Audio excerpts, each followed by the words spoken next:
Global reputation, Janny King, the king of clean. Make the switch today, like hundreds of businesses have already done here in the greater Baton Rouge area. And leave your worries at the door. Go to JannyKingCleans.com and find out how we can help. That's JannyKingCleans.com. Janny King, the king of clean. Visit us at LeBear's Baton Rouge Casino this spring for all the hoops and hockey playoff action.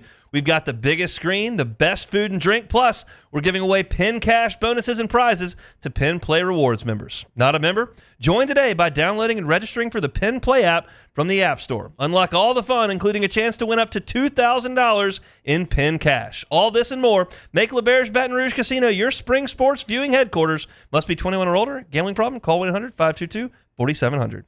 I'm Jim Knipe. I'm a real lawyer in Baton Rouge. Injury cases, criminal defense, Jim Knipe. That's Knipe. Forget all the hype. Trust Jim Knipe. Come see me on Jefferson Highway, mgkblaw.com. That's mgkblaw.com. LA 2315885. Our 2024 Dreams Come True Radiothon presented by the Baton Rouge Clinic is underway. Local businesses like Goodwood Men's Clinic, Chauvilles, Louisiana Land Bank, and Patient Plus have each pledged to match your donations once we reach $1,000. Visit 1045ESPN.com.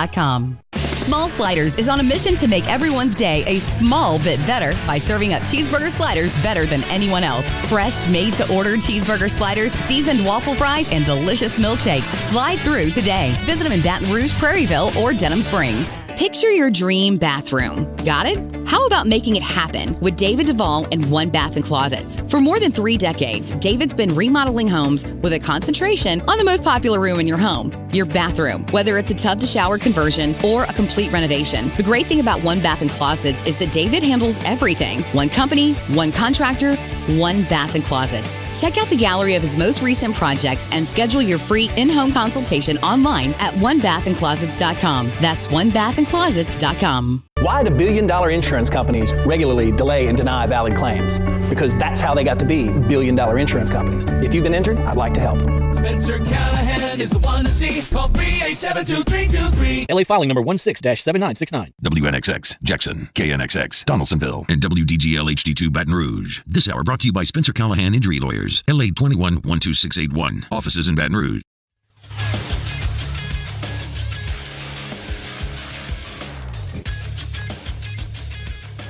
Good morning. It's 7 a.m. here on Monday, April 29th. Today in Baton Rouge, you can expect overcast skies with possible thunderstorms in the area.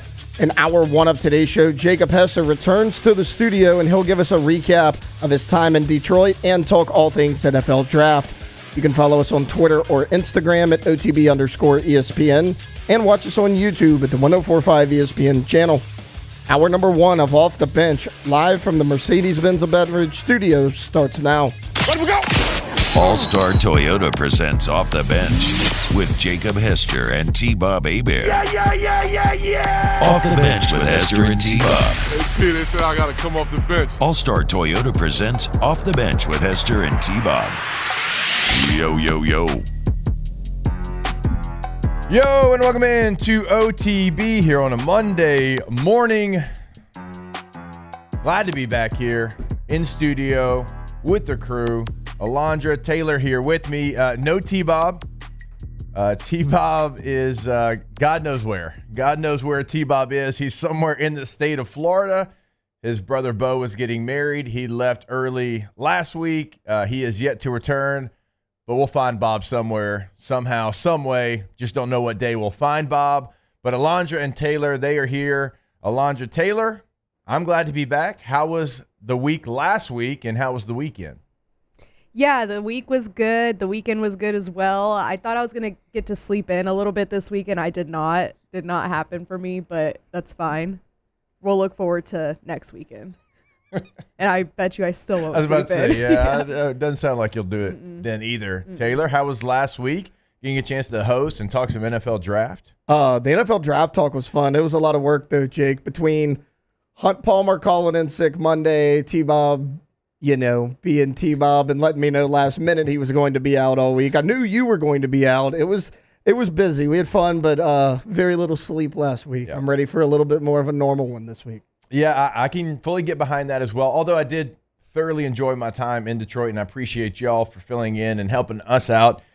Detroit was awesome. I was about to say, how is Detroit? A little cold. It was 40-something degrees, and I was kind of panicked a little bit, coming from here where it's certainly not 40 degrees, but it was perfect weather. And I told you all this the other day when I called in, but, for so long the NFL draft was in New York City, and it's like, it makes sense, okay, bright lights, big city, and I just figured that's where it would always be. And then when the NFL started to move it around a little bit, I'm like, I don't really know if I like this. I don't know if it makes sense, but I fully endorse moving it around now after the last 2 years having a chance to cover the draft for Sirius and seeing it in Kansas City. And I was like, okay, well, Kansas City, I mean, they're one of the best teams in the NFL, obviously. They're in a dynasty mode right now, and so maybe that's why. I was like, let me see what Detroit has to offer. Detroit blew Kansas City out of the water. There was 275,000 people in the square in downtown Detroit. It was amazing. Every bar that you walked in was packed with fans. There was no fans like getting into fights.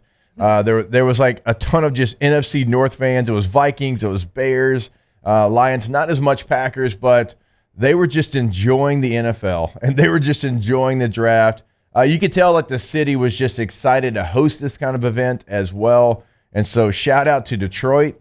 Green Bay, now you have to show up next year. Now, I don't know where in the hell everybody's going to stay next year in Green Bay. There ain't a lot of spots there. I don't know if y'all have ever had a chance to go, if you've had the pleasure to go to Green Bay, Wisconsin. Isn't the stadium like in the middle of a neighborhood? Just a neighborhood. Almost? Yeah. Like Green Bay is just a neighborhood with a stadium. Yeah. That's about it. There might be a Chili's and an Applebee's. Ooh, I'm down for a Chili's, somewhere. Now, to be honest. I can rip on some Chili's as well. Yeah. I don't know how in the world they're going to host all of the people, one, that want to come to the draft, but also just the media members that come to the draft. Because, again, and LSU fans will remember this from going to watch LSU play Wisconsin. Like, you kind of got to stay in either Madison or you got to stay an hour away in Milwaukee. So I don't know how they're going to get that done. But, again, this isn't about Green Bay right now. This is about Detroit, and they did a fantastic job. All right, so I did miss y'all's conversations about the first round. Fuaga is somebody that went to the Saints, and we talked about that, I think, when I called in. We talked about him 3 weeks ago. And Taylor, I remember you put it out there on social media. This was a player that the Saints had targeted and we targeted. We loved the pick because, I mean, this is somebody I think that can play either tackle, but he can play some right tackle. And if you're hoping Trevor Penning is anything and something, and if you don't re-sign a veteran player there, Trevor Penning can't play left tackle right now, so I know he can't slot over to right tackle. And you might say, well, if he can play left, he can play right. Man, that is false. Trying to play the opposite side, I never like when people are like, oh, he can play this side, he can play that side. It is completely different. It's a different position. So Fuaga having that in his history, I think that is big for the Saints if they're trying to make something of Trevor Penning, Taylor, and I'm sure y'all covered that. Well, yeah, we did. And honestly, Jake, if you went back and looked, like a lot of these analysts or whatever were like, he could play guard as well. And if we're being honest with each other, if we're taking, the local bias out of it, the Saints need everything outside of center. I mean, outside of Eric McCoy, you really don't feel good. Cesar Ruiz has been inconsistent. Ryan Ramczyk. I mean, Nick came on 2 weeks ago and was like, I don't know if Ramczyk's ever going to play again. So it's like, with all those concerns, when you draft Fuaga, I get it. Like, Fashanu was the best pure left tackle. Everybody loved it. But with Fuaga, you know that one of your starting spots is going to be figured out. I mean, he's too versatile. He's a safe pick, but I don't mean that in a slight. Like I talked about it last week. Like I thought Brock Bowers was the safest player in this draft. That's a good thing. That's not a bad thing. That is not like, oh, he's going to be mediocre. That's not what that means. Safest just means when you draft this guy, you can place him in there, and he's not going to be a liability. He's going to play well. He's going to play his 5-year rookie contract. You're going to offer him that 5th year, and you're probably going to offer him a deal when his rookie deal is up. So that's a good thing. It's a good player that the Saints got in the first round. Again, I know y'all covered it from every single angle on Friday, so I certainly want to get to some of the other picks the Saints had in this draft. Kool-Aid McKinstry is their second-round choice. They trade up from 45 to 41 to get him. Now, you can look at the Saints depth chart, and I did this whenever they made the pick in Detroit. Not necessarily the biggest position of need because we know you got Paulson Adebo, you've got Alontae Taylor, you've got Marshawn Lattimore. Now, what is that relationship with Marshawn Lattimore and the New Orleans Saints? That's something we don't know. We can speculate. Doesn't look great, On the surface, it doesn't look great. If you're reading between the lines, it doesn't look great.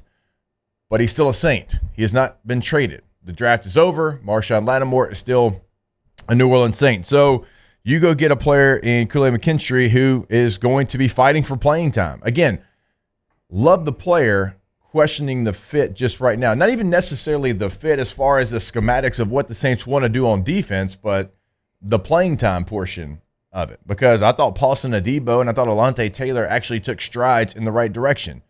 We know what Marshawn Lattimore is. Now, Marshawn Lattimore, over the last couple of years, has been injury-prone. So that's something certainly to pay attention to. But this is a player in Kool-Aid McKinstry that had a great college career. Now, Terrion Arnold ended up passing him up as far as draft stock. That's not something we had before the season, but still, you look on ESPN.com, you look at their power rankings of players.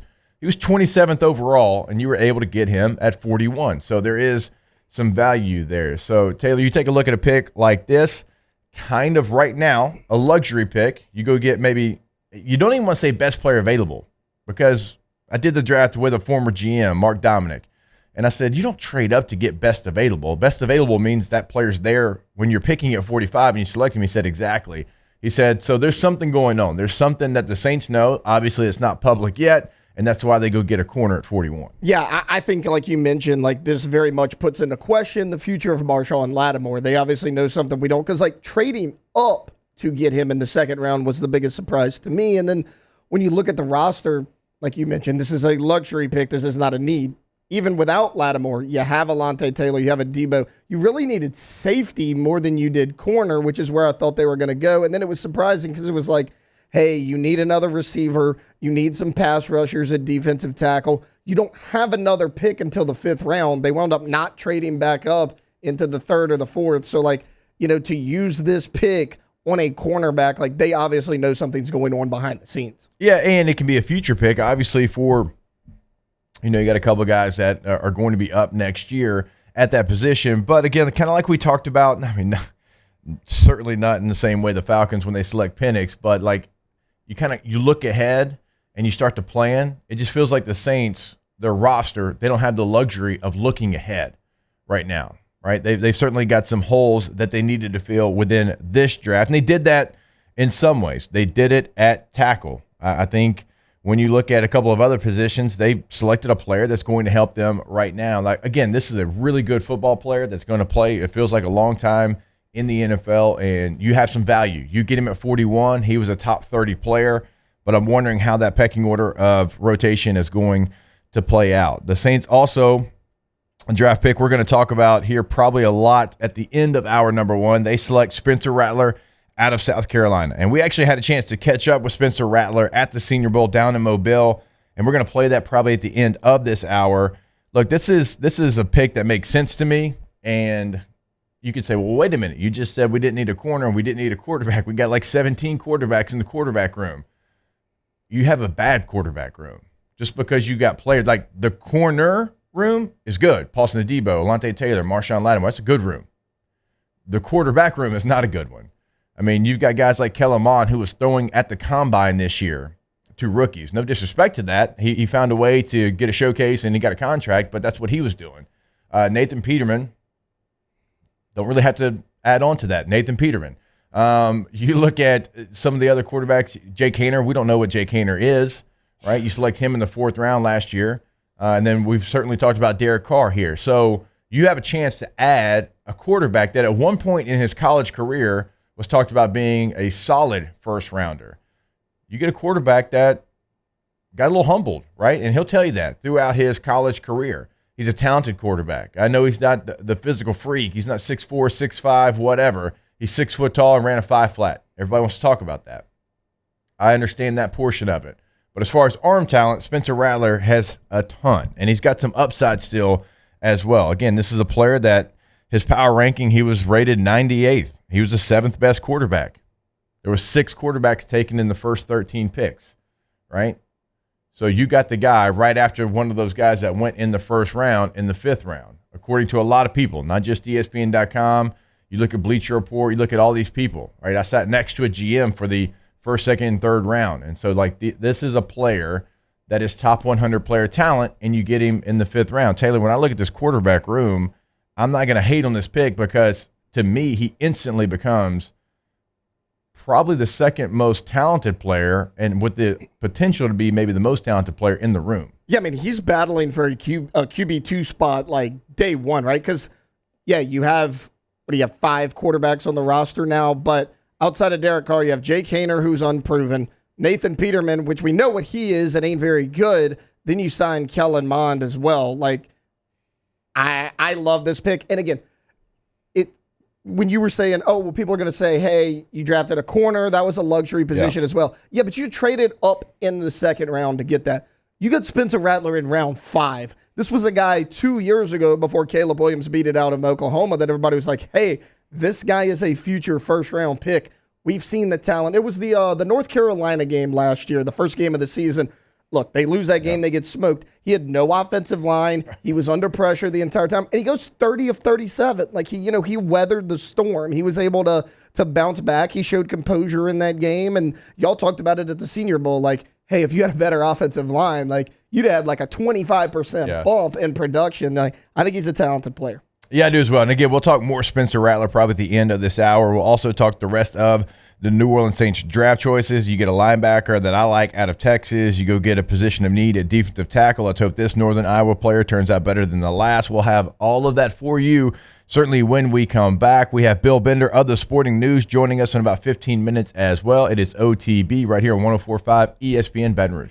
Off the Bench with Hester and T-Bob. ESPN Baton Rouge, New Orleans, Alexandria, and 1130 The Tiger. Or go to centralplumbing.org, centralplumbing.org. We always tell you certainly the emergency services that they can offer you. That means anytime, anywhere, doesn't matter, 365, right? 24/7. Doesn't matter if it's a holiday. It doesn't matter if there's a big game on. It just does not matter what time it is because when you're in an emergency, well, that happens at all times of the day. They can come out. They can help you out at 225-925-8552. But also we tell you about what they can do for you in the remodel game. That's at your home or your business. If you have just, one bathroom in your home that you need to upgrade, 2, 3, 4, whatever it might be. Now, certainly they can come in. They can handle that. They can do everything that you want. They can actually help you out as well, kind of plan a design for your upgrade. But also if you own a business and you've got a big business, we always say maybe you got a business downtown where you've got the entire floor and you've got 7 restrooms on that floor. That's okay as well. There's no job too big. You'll see it on the homepage of the website, centralplumbing.org, 225-925-8552. Our listeners fire off their opinions on the jimsfirearms.net hotline at 499-1045. Keep listening for your next chance to shoot us your thoughts with the jimsfirearms.net hotline on 104.5 ESPN Baton Rouge. He's here. Anyone want a Coors Light? Oh, shoot, I forgot to play the song. I got a guy who can fix this. Bayou Ford has $10,000 off F-150s, $10,000 off the new F-150 truck, plus 1.9% for 72 months. And all new Bayou Ford vehicles come with a 1 million mile warranty. The crew at Bayou Ford is going to do right by you. There it is, the extra mile. On the border of expected and extraordinary for those willing to go further, like vans customized for work or play, with safety and tech to keep you connected, supported by a 5-star sales, service, and finance team, and backed by the 1-star you know. So go the extra mile. It's never crowded because so few have what it takes to go there. Mercedes-Benz Vans. I've been doing business with Luba for 25 years. They're dependable, trustworthy. It's just the attention to detail with our clients. Our folks have years and years of experience. They're highly trained professionals, but many companies have that asset. What I'd like to think makes Luba a bit different is that we use those talents in a way that truly is dedicated to serving the needs of the folks who depend on us.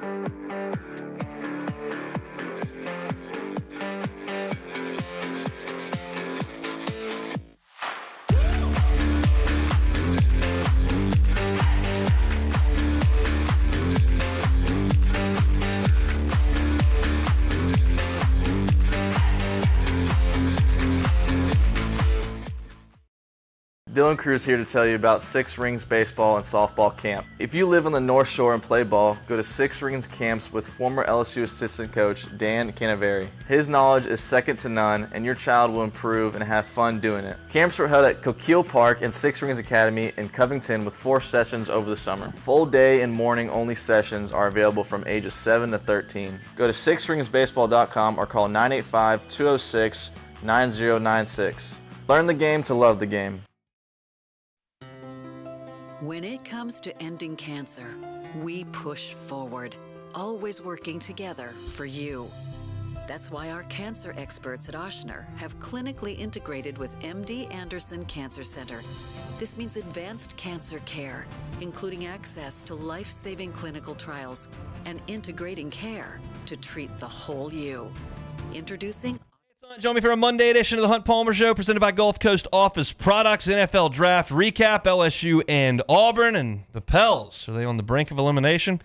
Hunt Palmer Show, 1 to 3 weekdays, 104.5 ESPN, Baton Rouge.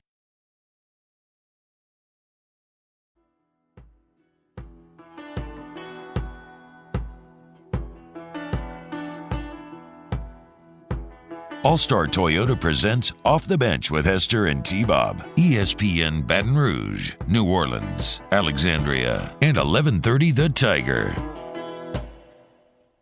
All right, welcome back into OTB. A couple things that I need to make sure I mention because, I made a promise. I told the 7U Lugnut Black team that if they ever won a tournament, I would give them a shout-out. And the boys went and got it done. So shout out to the 7U Lugnuts. They went to Central, lost the first game, and then just steamrolled the rest of the tournament, played their best games the last 2 games, and they won a championship. They got a ring. So shout out to Memphis and the boys for getting it done this weekend because, again, I told them I would give them a shout out. By the way, one of the players, my guy Ray Michael, went to Tin Roof in between games and plays the electric guitar. And between games, went and had a set over at Tin Roof. Wait, a little kid? 7 years old. Oh, my gosh. And I shredded love that. on the electric guitar. The whole team was there. It was incredible. It was great. That's awesome. So shout out to Lugnuts. I told Ray Michael he's got to shred before every game now. So we'll see if he gets that done. So shout out to Ray Michael's the a really Lugnuts. good guitarist name, too. I know. Yeah. I know. He's got it. Also, some breaking news for the Cowboys. Taylor, do you want me to say it to you, or do you want to say it to everyone? So we could do it with everyone. I'm going to do this tomorrow when T-Bob gets back. I was planning on T-Bob being back today. Yeah. Been excited all weekend long. Guys, Zeke back in Dallas. Oh, really? I'm excited about this. Look, you guys know that I love Ezekiel Elliott. He is not the player that he once was, but he's not going to be an every down running back. He's going to be a rotational piece. He's going to go in there and be the short yardage back that you were missing last year because you let go of Zeke, who was still a good short yardage back, and you don't replace him. You struggled in that area. Tony Pollard proved to not be that guy, which is why they didn't pay him long term, and he moved on from it. So, yeah, Ezekiel Elliott back in Dallas. I'm excited. There you go. Do you Jersey is breaking news. I was just about to say. It is making an appearance tomorrow morning. T-Bob Hebert will be excited to see it. Okay, sorry. I mean, it's official, so I didn't know if you were saving it. But look, that's on T-Bob for not being here. I was going to wear it today, but it didn't break till midnight last night. I woke up this morning or whatever. It just became official an hour ago. Well, I saw it on the way to work. It was pending physical. Yeah, but I was going to wear it this morning, but I was like, I don't want to be premature on it. I don't know if you should wear that because T-Bob has a BB gun now. That I don't care. He can, Elijah, have you said that on air yet? No. No, I haven't. You need to. Okay, you don't have to give names, but you texted the group and you're like, hey, we're at the draft party. Shout out to everybody that came out to the draft party, by the way. And you're like, and someone gave me a gift to give to Quad Bob. Now, I'll remind y'all that Quad Bob is not yet 2 years old. No. And Alondra, what was the gift? So he was like, I have this box that I'm going to give you to give to T-Bob for Quad Bob. And he gave it to Musso because I didn't drive there. And I get back, and Taylor's actually like, hey, there's a paperweight. I see a new paperweight on your desk. On Musso's desk. Casually sitting literally there chilling. And the box is a BB gun. Yeah. It's actually in the office. I don't know. It was just so funny. So Quad Bob, who is about a year and a half old, he was gifted a BB gun. So good luck. Guys, that ain't leaving T-Bob's office. office. He's going to keep it here that will to shoot never Taylor reach with T-Bob's kid. T-Bob's going to threaten me with that every single day. It's never leaving. That's what I'm saying. I don't know if he should wear the No, Cowboys jersey. He's going to get pelted. Y'all, oh my God, he's going to be highly annoying with the gun. Yeah, 100%. Yeah, he's going to sit over here with his little tiny hands, and he's going to have it over here. He's going to have to ask me to cock the gun for him because he's not going to be able to do it. True. He's going to point it at Taylor. Yep. Well, shout out to who gifted him. I don't think he'd care if I said his name's Dane Bergeron. Yeah, he's in Shout chat out all the Dane. time. Shout out Dane. Shout out Dane until he was T-Bob super shoots nice someone too. with Yeah. it, so he was super nice. I did want to ask y'all because again I called into the show and I didn't get a chance to get y'all's thoughts on maybe some of the other first round headlines. And again, we got Bill Bender of the Sporting News in about 7 minutes from now. So in Detroit and kind of reacting to all these picks. By the way, I felt like T-Bob, I told y'all this during the break. I've been to Detroit 3 times, and so I know where Detroit is, but I forgot that right across from where I was staying was Canada. I could see Canada, and for a little bit that blew my mind. And I'm like, is this what T-Bob feels like all the time when he finds out where places are located? I had no idea it was that close to Canada. That's pretty cool, though, that you were that close to another country. Yeah, I always thought it was cool, in San Diego, that they had this great, mall, outlet mall right there, and literally, across, you could see Tijuana. I always thought that was kind of cool. That is cool. Yeah, I felt like T-Bob in that moment, but I didn't get a chance to react with the first-round picks with y'all because when I called in, we talked, obviously, the Saints' first-round pick. What were some things that y'all liked and maybe disliked or maybe kind of laughed at like we all did with Atlanta? And I also want to speak on that a little bit here after y'all are done. I guess the biggest surprise for me was I thought more receivers were going to go early because a Dunze goes at 9 right, to Chicago. Yeah, right. And then it's not till Brian Thomas Jr. at 23. Now, after Thomas, you had Carolina trade back up into the second round, which freaking Carolina, by the way, you wanted Xavier Legette to fall to you, and it's the last pick of the first round. You're like, hey, if he falls, the Saints can trade up, and then the damn Panthers come up. Well, the get Xavier Legette. Yeah, but they had the next pick the next day. They could have had all day to think about that pick. And I don't know if Buffalo was going to go that route because they did go Coleman. They go Keon Coleman, who's a different receiver than Leggett. So the Panthers going to Panther. They just continue to get in their own way. Yeah, he was the Bills were not taking Xavier Leggett. They just weren't going to do it. That's not the receiver that they were looking for. So hey, I'm glad the rest of the NFC South did what they typically do because, you make a move, you gave up, not a lot, but you give up some assets to be able to go and do that. So Alondra, anything stand out to you in the first round? I just thought it was hilarious that the Falcons got Michael Penix Jr. Really funny to me. So I feel bad for him. I feel bad for Kirk Cousins. I feel bad for him too. Yeah. Although he's got $180 million just this time, That's not true. even counting what he's made. So that whole deal's interesting. Yeah. Because you're a team that needs to win right now, not 3 years from now. You have a good offense with a young core that's not going to be there whenever Michael Penix Jr. takes over that job, right? If you don't win games, Drake London, Bijan Robinson, Kyle Pitts, we know the names. Yeah. And I feel bad for Penix because for this reason, because he's getting just trashed everywhere. And I think it's a different conversation because I think Michael Penix Jr. was going to go either 12 or 13. The Broncos or the Raiders were going to select him at 12 or 13. So taking him at 8 is not the deal. It's obviously, like we talked about, it's the Falcons selecting Michael Penix Jr. It's who took him at 8. It's not who that took he him. went at 8. Yeah. If the Broncos trade up and take him at 8, I had him as the third best quarterback in this draft. He had way more moments than Drake May had. Drake May's best moment came against Duke. All right? No disrespect to Mike Elko and Duke. They had a nice run the last 2 years, but that's his moment that everybody tells me about is Duke. I can give you plenty of Caleb Williams, certainly plenty of Jaden Daniels moments where he took over the game. I can give you some for even Bo Nix. I can give you a ton for Michael Penix Jr. So I liked Michael Penix Jr. in this draft, but with the Falcons taking him there, and they have so many deficiencies on defense, and every single defensive player was available in this draft at 8. Every one of them. There was not a defensive player selected until 7 picks from then, but you had an opportunity to trade back, get more draft capital because everybody was still available. Everybody that you liked on defense was still available. Those teams were going, the Vikings wanted a quarterback. They traded up. They got JJ. The Broncos got Bo Nix at 12. They wanted a quarterback. You telling me you couldn't pick up the phone and say, hey, we're at 8. What do you want to do here? I know you want your quarterback. We're willing. It's, hey, you know what? It's not even going to take that much, knowing that you were going to take this pick that was going to, maybe help you 3 years down the road. I told y'all this on Friday. You don't sign a quarterback to a $180 million contract and have him be a bridge quarterback. That's what Aaron Donald or Andy Dalton. That's what Sam Darnold.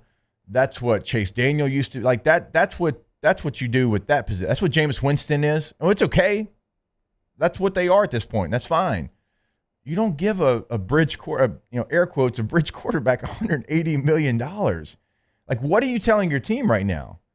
That in 3 years we'll compete?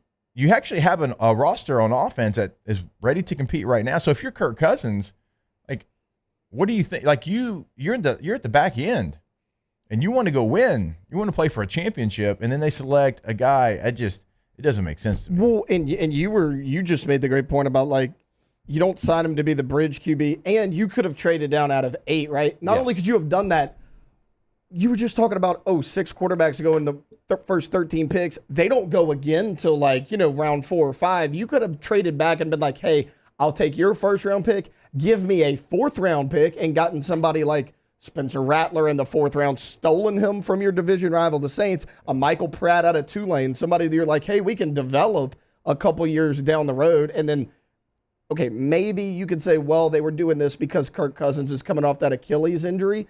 And this is a Michael Penix thing, but it's not necessarily a criticism. Like, Michael Penix hurt his Achilles in college. He also hurt his knee in college. Like, out of all the QBs in the first round, the one with the biggest injury concerns was Michael Penix Jr. He missed 2 full seasons, Exactly. basically. And you were 25th in the NFL last year in pass rush win rate. You mentioned it. You could have had Dallas Turner, Jared Verse, whoever you thought was the best pass rusher who ended up being the first defensive player taken. Yeah. I mean, any of those guys you could have had, and that would have helped you compete immediately. This division is up for grabs, right? I mean, exactly. You can look at it and say, okay, well, the Bucs won. They re-signed Baker. They got a brand new offensive coordinator coming in. You don't know how that's going to work. Like, the Falcons probably have the most talented team in this division. Like, you could have won this division this year instead of planning for the future. You didn't need to do that. No, I don't think so. And gosh, you had other opportunities to make your team better, it felt like it. And this isn't a situation so Green Bay's done this a couple of times, but remember when Green Bay did it, it was in the 20s. It wasn't an 8. Like, we're to 8. We're to 21 was when they got Jordan Love, right? No, they got Jordan Love at top 10, but no, Jordan Love was later. He's in the 20s, okay. Yeah. Okay. So and it's worked out for Green Bay. Like, They did it with Rodgers and Favre. Like, we know how they've done that, but that was later on. Like, that's a different conversation than top 8. Even when the Chiefs drafted Patrick Mahomes, that wasn't in the top 10. And you look at the roster, and people were trying to compare that. One thing, Alex Smith was there for 1 year, not for 4, right? And also, you look at the Chiefs roster at that time, they had Tyreek Hill, they had Travis Kelce, they had Chris Jones, they had Marcus Peters on the defensive side. Like, they had Eric Fisher at left tackle. That's a damn good team. For them, that was a luxury pick, right? They could go get the quarterback of the future. They had a roster where, sure, they could add a player that could have helped them, but they had an elite roster already at that time, right? Remember, Alex Smith was making waves with the Chiefs. Like, that team was very competitive. They weren't where the Falcons are. So we just don't really have a comp for what the Falcons did there. And again, I think Michael Penix Jr. is a really good player, and in the future it might work, but you have a team right now that feels like you make a couple of moves and they could compete for their division, and now, like, you take one of those moves off the board and you give Kirk Cousins $180 million. And if you knew you were going to select a quarterback in the top 10, that contract just does not make sense. And that's why you see Terry Fontenot having to explain it to Arthur Blank. We all saw the video. Maybe we can play that a little bit later on in the show. All right, we got to take a break, though, because our guy, Bill Bender of The Sporting News, is going to join us to break down this NFL draft. We'll do it right here on OTB. Off the Bench with Hester and T-Bob. All right, go to GoTommies.com. That's Geaux, Tommies with a Y.com. And when you go to their website, you'll see what me and T-Bob tell you about every single day, and that is windows, doors, and siding. Now, you can go to the testimonials portion of the website. You can check out past client results on the site and, just kind of work that they're going to do. I've had Tommy come out to the house. He's incredible to work with, and he's going to be honest with you. He's going to tell you exactly what they can do for you. In fact, like I had something, I called him out. He's like, yeah, we can do this portion. Then also, like I've got somebody else that can help do this portion of it. I mean, this guy is about getting your job done, right? He's not about himself. He's not about the business. He's about getting it done for you, right? That's why you're going to be a happy customer. And again, that's what you can check out with those testimonials, but also check out the gallery that they have on the website of work that they have done here in this area. They can get it done for you. They've done it for me. They've done it for T. Go to gotommies.com, GEAUX Tommies.com. In times of need, get a full list of phone numbers, websites, and other important emergency information on the Demco Stormwatch page at 1045ESPN.com. Bayou Chrysler Dodge Jeep Ram is taking $11,000 off the new 23 Dodge Charger. We're open for business in our beautiful new showroom and taking $11,000 off the powerful new Charger. All new Bayou vehicles come with a 1 million mile warranty. The crew at Bayou Automotive is going to do right by you.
The entire 1012 corridor with 4 locations. With financing available and turnkey installation, there's never been a better time to call Optimize. Visit generatorpeople.com. That's generatorpeople.com.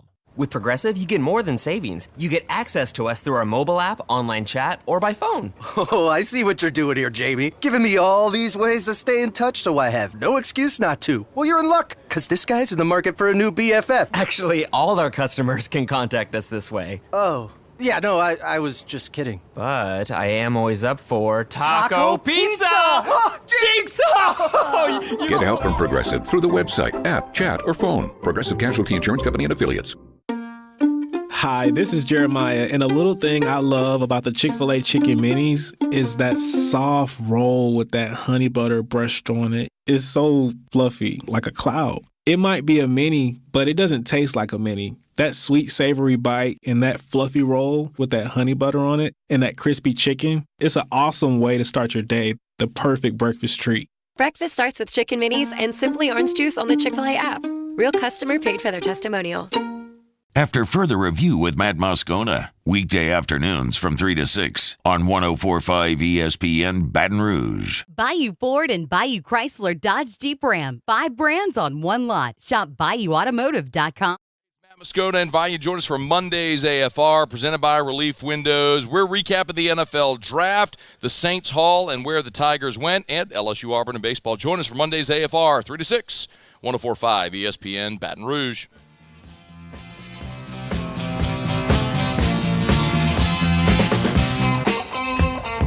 All-Star Toyota presents Off the Bench with Hester and T-Bob. ESPN Baton Rouge, New Orleans, Alexandria, and 1130 The Tiger. All right, and welcome back into OTB here on a Monday morning, recapping the NFL Draft, and we're going to do so now with one of my guys, Bill Bender of the Sporting News. Bill, what's going on? How you doing this morning? Hey, Jacob, thanks for having me on. All right, Bill, so we were talking about, the thing that every sports talk show in America is probably talking about, the Falcons pick at 8 right before you came on. What was your thought when you heard Michael Penix Jr. going to Atlanta at number 8? Why? And, that's what most of America was wondering. Why pay Kirk Cousins $2 million for 4 years and draft Michael Penix? And I feel bad for This is supposed to be a great night for him, and instead we're just questioning why they would take him. I think it's a weird quarterback succession plan. I don't think it's anything like Jordan Love and Aaron Rodgers with what the Packers did. It's a completely different situation because they just signed Kirk Cousins. So Fontenot can explain it however he wants. I mean, this will be tied to his tenure, win or lose. Yeah, Bill, we were talking about that, and we mentioned the Packers situation. Obviously, they've done it twice, and it's worked out for them. But we also mentioned, like, Patrick Mahomes, right? And the Chiefs trade up for him. But that Chiefs roster was even different than this Falcons roster. And Alex Smith was only there for a year, and he had already been there. Like, that's what makes it different. It's the Falcons roster having every defensive player available, whichever one you wanted. Like, they were there, and you have deficiencies on that side of the football. And so, like, you can't really compare this one to the Chiefs or to the Packers both times that they've done it. No, and obviously this is a Falcons team that's going to be picked by some to win the division. And another thing they did that it's just a weird trend. I'm not saying it's what they did is skill position player first round 4 straight drafts. That's very rare. Yeah. Take a running back, tight end, Kyle Pitts, Bijan Robinson, Drake London, and now Michael Penix. So why not get a defensive player, a difference maker? I mean, no for sure until 3 years from now, whether this was ridiculous or not. Just the strategy of it still doesn't make sense. Bill, what about some other picks maybe in the first round before we get into some of the later rounds? What were some of your thoughts and maybe some of your favorite first-round picks after Thursday night? Well, I mean, I think the quarterbacks that went early, I didn't have much problem with any of the rest of them. I like Drake May to New England. I like Jaden Daniels to Washington. I think Washington had a really good draft around Jaden Daniels, which is not the norm for them. So I think those were pretty good picks. I like Marvin Harrison and Malik Neighbors in the landing spots they went because they give Daniel Jones and Kyler Murray a first-round pick. And I like what the Lions did. That's typically a team that's been a punching bag, but to get Terry and Arnold in the first round is nice. And finally, Chargers, Joe Alt. I mean, we thought Jim Harbaugh would be unpredictable, right? And what's he do? He gets the best offensive lineman on the board, a guy that's probably going to play for a decade.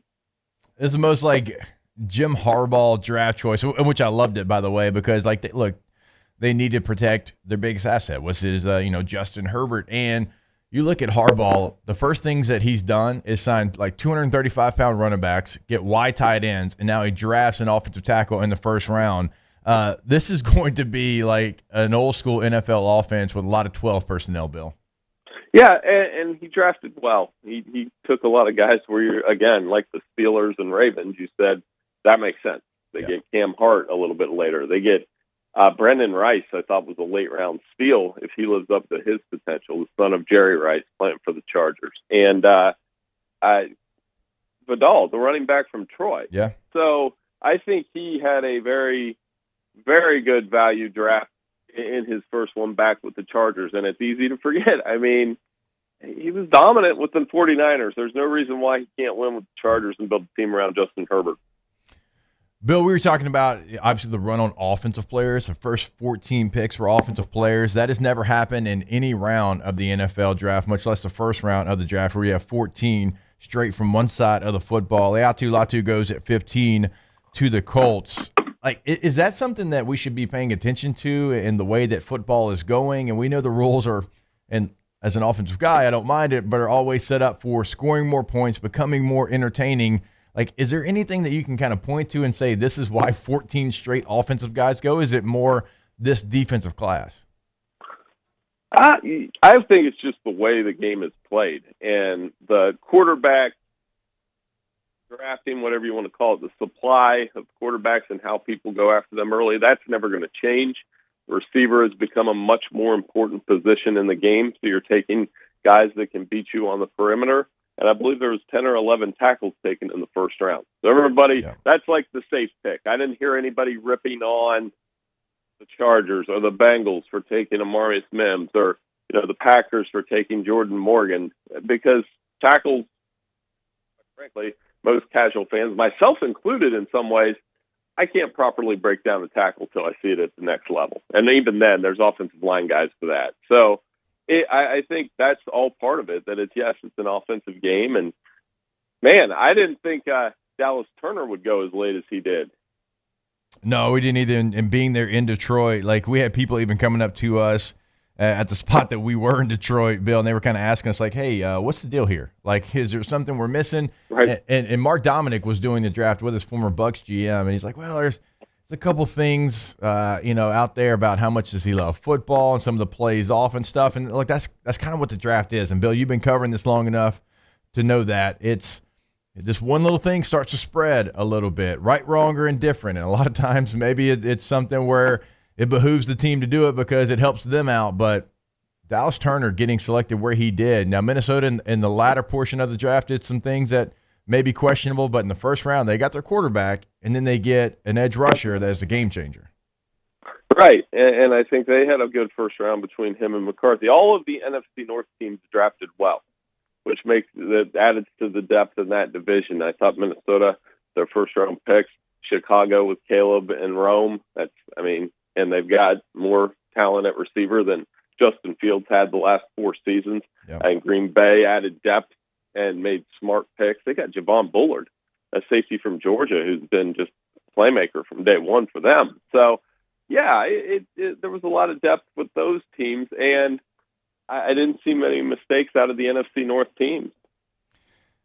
One thing that I always pay attention to during the draft is the franchises that are just always there. They're always in the conversation, and they just always win events like the NFL draft when adding to their roster. Philadelphia is one of those teams. The Steelers are one of those teams. It's just some teams feel like they get it. They get the NFL draft. That's why the Steelers hadn't had a losing season since Moby Dick was a minnow. I mean, they just go out there and they just keep winning football games, and they've won Super Bowl titles, and they have another solid draft, like getting a Zach Frazier in the second round, getting Roman Wilson, who down in Mobile, watching him at practice at the Senior Bowl, was dominating defensive backs. Peyton Wilson, right? I mean, you got the linebacker of the year in college football. You got him in the third round, at the end of the third round, and that's a player 6'4", 230 pounds, and runs a 4.4 and won multiple awards a year ago. It's like some teams, Bill, they just get it. They don't overthink it, and they just stockpile really good football players.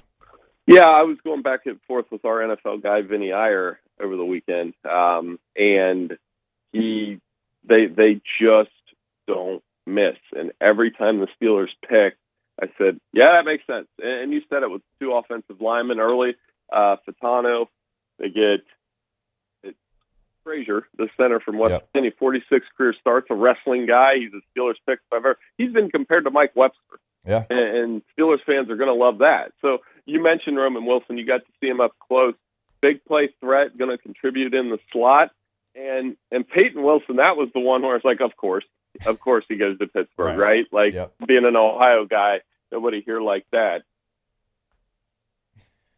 Catching up with our guy, Bill Bender of the Sporting News. Bill, I've got one more for you before we let you go. The Saints take Spencer Rattler in the 5th round, and it's something that a lot of people are talking about here locally, being that we're on in New Orleans and here throughout Louisiana. Now, this is a pick that I actually like. I think he's a top 100 type player, and you get him in the 5th round.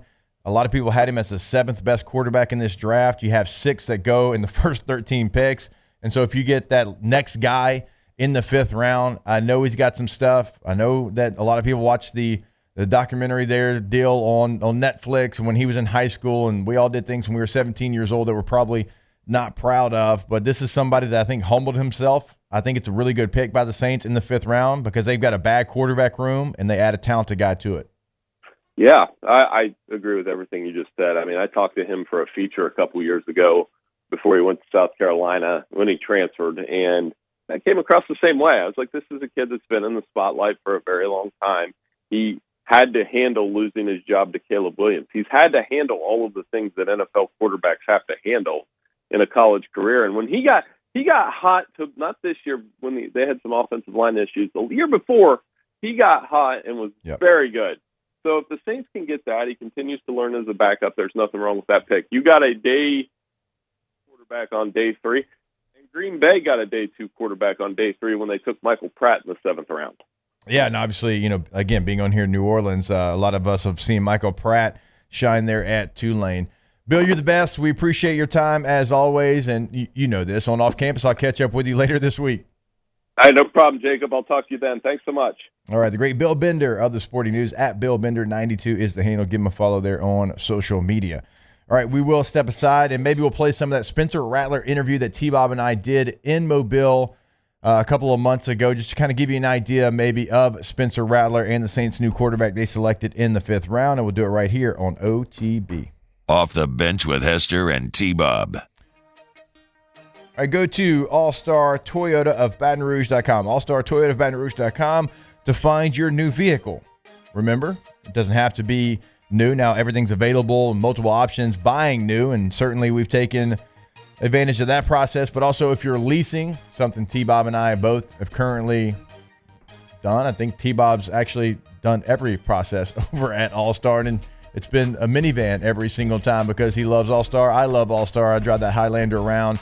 Perfect for me, perfect for the crew when we're going around town. And you can also rent, right? So if you've got a trip coming up, and you can plan far ahead, like even if it's coming up for like a summer vacation, like as soon as school ends at the end of May, you can go ahead and reserve that vehicle. But even if it's just for a day, if you need a Tundra or Tacoma for just 1 day, 2 days, whatever it is, per day rental prices, you need it for a day, you can have it for a day. Everything is available. Again, go to the website, allstartoyotaofbatonrouge.com. Our listeners fire off their opinions on the jimsfirearms.net hotline at 499-1045. Keep listening for your next chance to shoot us your thoughts with the jimsfirearms.net hotline on 1045 ESPN Baton Rouge. When it comes to ending cancer, we push forward, always working together for you. That's why our cancer experts at Oshner have clinically integrated with MD Anderson Cancer Center. This means advanced cancer care, including access to life-saving clinical trials and integrating care to treat the whole you.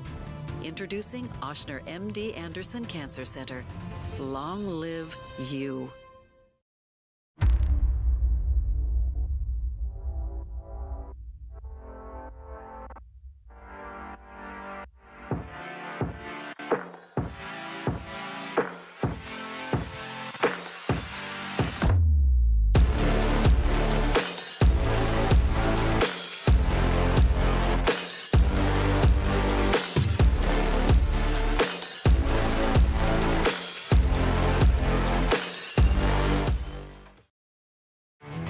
There it is, the extra mile, on the border of expected and extraordinary for those willing to go further, like vans customized for work or play, with safety and tech to keep you connected, supported by a 5-star sales, service, and finance team, and backed by the 1-star you know. So go the extra mile. It's never crowded, because so few have what it takes to go there. Mercedes-Benz Vans. Jerry and Benny Payne began Central Plumbing Company out of their driveway in Tanglewood subdivision. 50 years later and 4 generations down the road, we continue to serve Baton Rouge and the surrounding areas for all of their plumbing needs. Residential, commercial, industrial, or hospitality, Central Plumbing is here 24/7, 365. We want to thank our customers, family, and friends for 50 years of success. And looking forward to 50 more.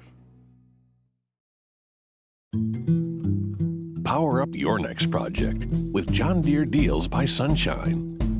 Whether you're working hard or playing hard, our knowledgeable team will help you find the right product for you. Ask us about our amazing tractor package promotions. Learn more about what it means to be powered by Sunshine at sunequip.com.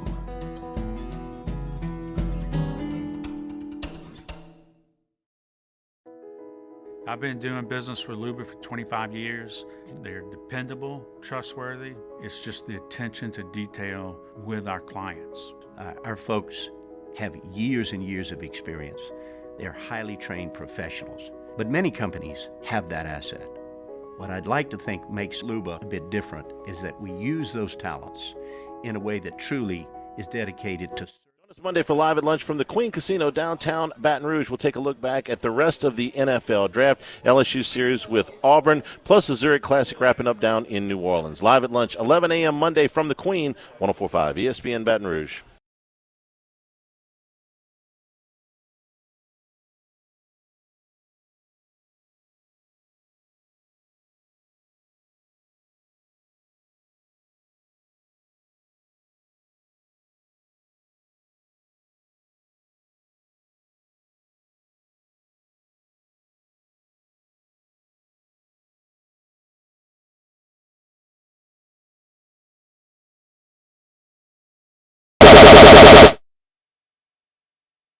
Can you hear? Yes, sir. You good to go? Okay. Good, yep. What's up, dude? How we feeling today? Feel good, man. Day 2, ready to rock. Yeah. It's been fun out here. Okay, I am not trying to take a shot at any former teammates or anything like that, bro. You know, we all just trying to play our best. I said yesterday that your stats for this year, when I look at them, I give them like a 25% bonus because you were under duress quite a bit. Like, you were not necessarily dealing with the most comfortable of environs to make reads and throw the ball. Do you think did that help you grow as a player this year? Because you still put up great numbers, and it was against, like I said, a lot of adversity. Yeah, no doubt. Unfortunately, we had a lot of injuries up front at receiver, a lot of young guys playing in positions that, they didn't have much experience in. So, going through that, it was tough for all of us. But, we kept fighting and kept fighting and kept getting up and swinging. And, I think you learn a lot from that and can fight through it, get to the other side. You become a better player for sure. So how's it been competing this week? Other quarterbacks obviously here. You're learning a new playbook. What's the new playbook been like? Like, is it a full playbook? Is it maybe a little bit more condensed? Do you feel like you got a pretty good hang on it? Oh, I got a great hang on it. None of it has been foreign to me, so that's awesome. Very familiar with the play calls. Got some of the exact play calls we had.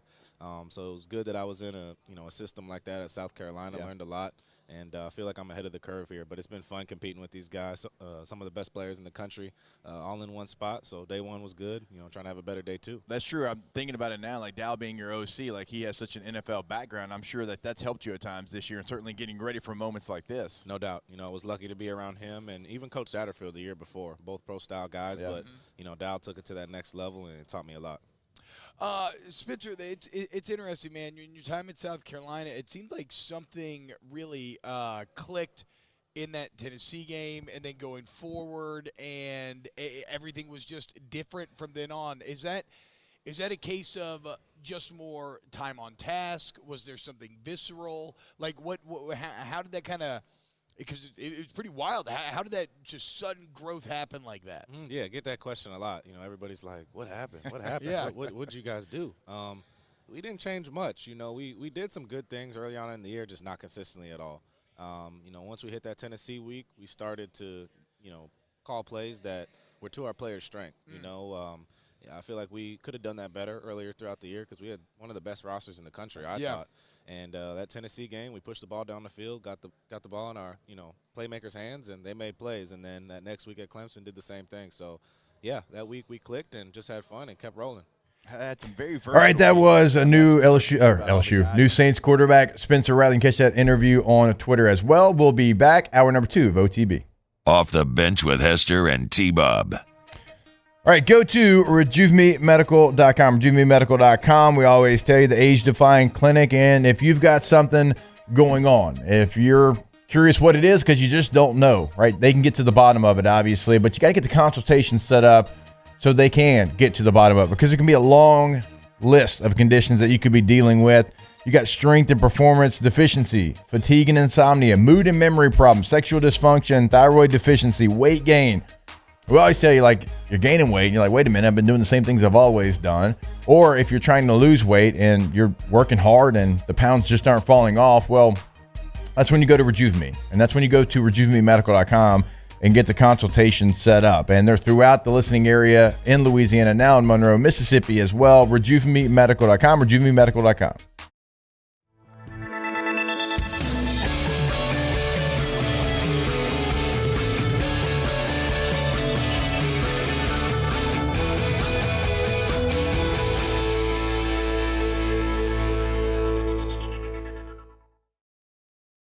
The Windsor Senior Living Community in Mandeville, Louisiana is a beautiful, vibrant apartment community geared toward seniors.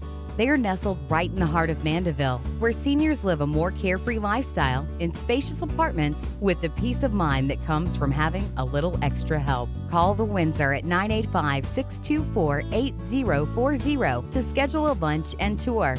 Come see how the Windsor can be your passport to peace of mind. There it is, the extra mile, on the border of expected and extraordinary, for those willing to go further, like vans customized for work or play, with safety and tech to keep you connected. supported by a 5-star sales, service, and finance team, and backed by the 1-star you know. So go the extra mile. It's never crowded because so few have what it takes to go there. Mercedes-Benz Vans. When it comes to ending cancer, we push forward, always working together for you. That's why our cancer experts at Oshner have clinically integrated with MD Anderson Cancer Center. This means advanced cancer care, including access to life-saving clinical trials and integrating care to treat the whole you. Introducing Oshner MD Anderson Cancer Center. Long live you. Electricity is all around us, and our families depend on it. Every day is sparked by the power of a cold drink or a warm meal, a movie night, and a comforting light at the end of a dark hallway. From sunrise to sunset, playtime to bedtime, our team is ready to take care of your electrical needs. Even in the case of an after-hours emergency, the light in your life shines brighter with Mr. Electric. Hey, it's Matt Moscona. For years, you've heard me tell you about Insurance Network of Louisiana, helping you find better coverage for less money. But it's not just for your home and auto. They also offer commercial property. So, retail stores, professional offices like doctors, dentists, attorneys, clothing boutiques. Insurance Network of Louisiana can find you better coverage for less money. They service the entire state of Louisiana, and they're local. So call today at 293-0450 or lainsurance.net.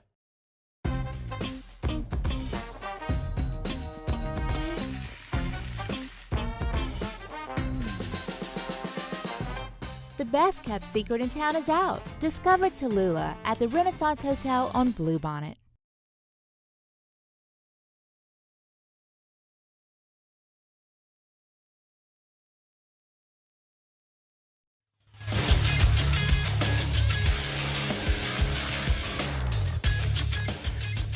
Good morning. It's 8 a.m. here on Monday, April 29th. Today in Baton Rouge, you can expect overcast skies with some thunderstorms in the area with a high of around 78. In hour 2 of today's show, we'll be joined by Ross Jackson at 8 a.m. to recap the Saints 2024 NFL Draft selections. You can follow us on Twitter or Instagram at OTB_ESPN and watch us on YouTube at the 1045 ESPN channel. Hour number 2 of Off the Bench, live from the Mercedes-Benz Baton Rouge studios, starts now. Let we go! All-Star Toyota presents Off the Bench with Jacob Hester and T-Bob Hebert. Yeah! Off the Bench with Hester and T-Bob. Hey, they said I got to come off the bench. All-Star Toyota presents Off the Bench with Hester and T-Bob. Yo, yo, yo.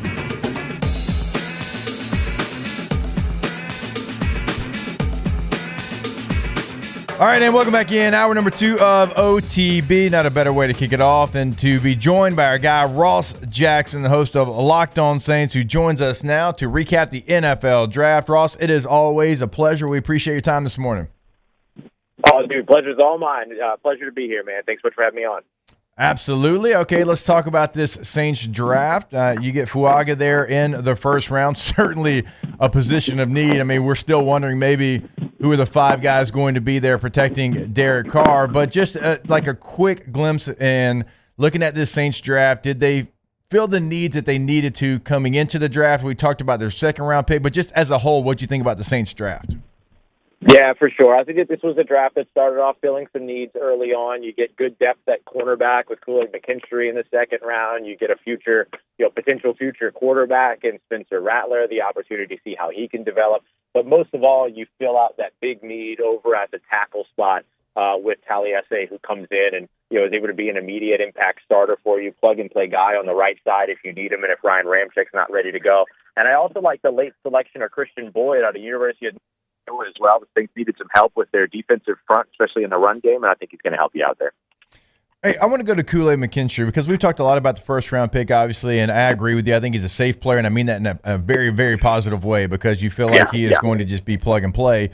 But Kool-Aid McKinstry is a really good football player, so this isn't like a question about him on the field because I think he's going to really be a guy that plays, 6, 8, 10 years in the NFL. but it was a little bit of a luxury pick, and I know you got some guys that are going to be free agents next year, but was Kool-Aid a player that was too good to not move up to 41 to select?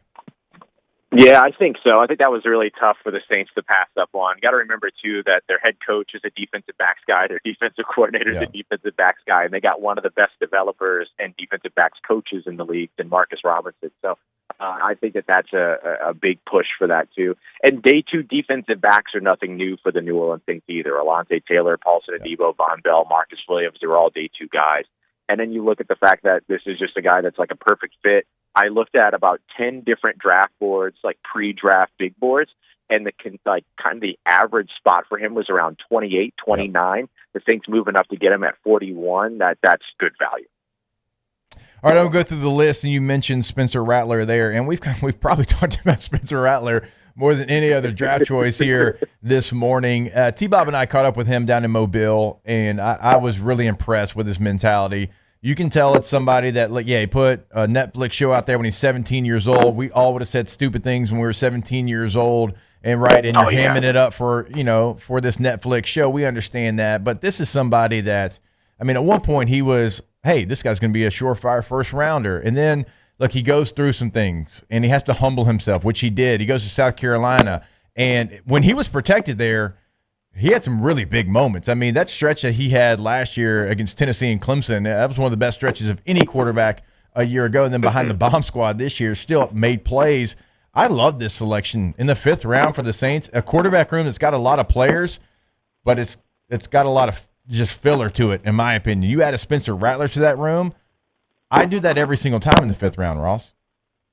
Yeah, I think taking a swing at quarterback was the right thing for this team to do, especially in day 3. The fact they were able to grab a guy like Spencer Rattler, who was kind of consensus top 100. They grabbed him at 150 without moving anything. And by the way, shout out to the New Orleans Saints for not leveraging any future draft capital in this draft as well. Not moving up. You know what I mean? I know they had to fight the temptation there. They're like, oh, we got so many picks next year. I love all that, and then compound that with the idea of taking a swing at quarterback, regardless of who the quarterback is. I had my pre-draft process reservation around Spencer Rattler. I think a lot of people did because you want to see the maturity and things like that. I think he's got some growth to show. He's got to be able to kind of work on his mechanics when throwing on the run and things like that, if that's really going to be a part of his game, because he's got the mobility, he's got the legs to do that, despite what the 40 time might tell you. And so I think there's some things for him to grow. There's some things for him to kind of, show the coaching staff that he can do. But I don't think that that's a bad thing when you select a quarterback at 150 that could potentially be your QB of the future. You want to try to hit on those opportunities, because if you do, you got a rookie scale contract that allows you to build your team. And in this scenario, you'd have a 5th round rookie scale quarterback on your roster. That's not a bad situation to be in at all. I know it's tough because you have so many players in that room right now, and you sign them all right now. You draft one, you sign 2, and you still have Jake Haener. What do you think that quarterback room looks like? And I know that's tough because, again, you got to go through the preseason, got to go through training camp. Is it 3 quarterbacks? And if you had to bet, would it be Nathan Peterman, who is the veteran player, and then maybe you got Spencer Rattler and Jake Haener fighting for that 3rd spot, or do you think they have the opportunity to be the actual backup? I think they've got an opportunity to be the actual backups. It's going to be it's interesting because this year you don't have to have your emergency 3rd quarterback doesn't have to be on your active roster anymore. They can be on the practice squad. So it gives you the opportunity to keep 2 guys on your roster and then get 1 to your practice squad. It's probably going to be tough to get Rattler to your practice squad, right? Yeah. And so I could see the Saints instead maybe looking at the floor for Rattler potentially being a backup quarterback if he can prove all the things that he's got to prove at the next level. So I wouldn't be surprised to see that. And then one of the other 3 guys as the practice squad sort of emergency 3rd. And then, of course, you have Taysom on the roster who helps you out there too, although he'll only be positioned by, designate, or he'll only be quarterback by position designation. He'll do a lot more. But I could certainly see it go that way. And then maybe one of those other 3 guys end up being that practice squad emergency 3rd wide receiver quarterback. And you know how it goes, Jake, too. Yeah. When you have a new coaching staff that comes in and then all of a sudden you draft a quarterback, that new coaching staff likes that quarterback, so I don't think they would want to risk him going anywhere else. No, it's actually a great point. That's going to be their project, their guy, and they're going to do everything they can to get him ready to play. Talking to NFL draft, Saints draft with our guy Ross Jackson here on OTB. I want to keep on with the Saints draft choices. You get Bub Means there in the 5th round as well. This is somebody that is well-traveled, started his career at Tennessee, goes to Louisiana Tech, and then ends his career, final 2 seasons at Pitt as a Pitt Panther.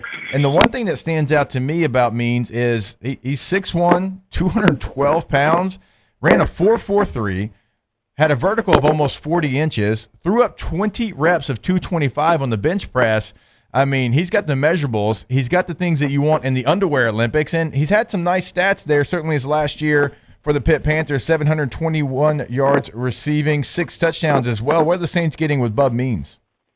Yeah, I think you're getting a really versatile guy. He can play inside, he can play out. As you mentioned, he checks a lot of boxes being a contested catch guy, but maybe he can have some yards after catch ability for you too with that speed. He's an exciting sort of like project or developmental wide receiver. I don't know if he's going to come in immediately and challenge for that X receiver spot. I think guys like A.T. Perry should be first in line there, but then Equanimous St. Brown, as well as of course Cedric Wilson, although Wilson has done his career best work in the slot. But I think those guys will probably be the ones that are competing at X, and then we'll see if they add another, still Michael Gallup and some of the other some other free agents that are out there. But I think that Bub Means is somebody that can contribute from a variety of different places, which gives him a real opportunity to stick on the roster as a rookie. You got to have a lot of pathways to do it. He was also Pitt's top gunner while being their leading wide receiver, so he has some special teams ability as well. So the guy just kind of does everything. And you mentioned those stats that he put up. He put those stats up, by the way, with a big-time drop-off at quarterback play for Pitt. And so I think that that's pretty impressive in another sort of, feather in the hat for him. Yeah, to Ross's point, the quarterback they brought in from Boston College ended up playing tight end at the end of the year. That tells you how bad the quarterback play was at Pitt. Moving right along, guess what? Another 5th-round choice. I actually really like this one, covering the Sugar Bowl in detail, having a chance to catch up with some of these players. I like Jalen Ford from Texas. I was surprised he was there in the 5th round, 6'2", 240 pounds. I think he gives you a lot of versatility, and I think he gives you like a core special teams guy, Ross, from day one.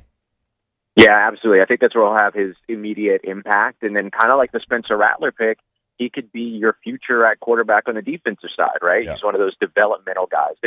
Let's not create it as an expectation or a guarantee, but like he has that sort of middle linebacker communicator experience.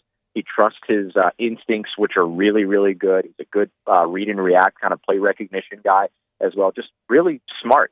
And so he could be a guy that gets an opportunity to develop and then see what he's able to turn into. He gets to be in that room with, Michael Hodges, who has been a fantastic linebacker coach for New Orleans, and of course, Demario Davis, to see where he can take his game. All right, you've already mentioned Christian Boyd, who you take out of Northern Iowa there in the 6th round. This is somebody that he was a top 150 prospect, and you get him in the 6th round. Kind of give us a book on Christian Boyd there from Northern Iowa.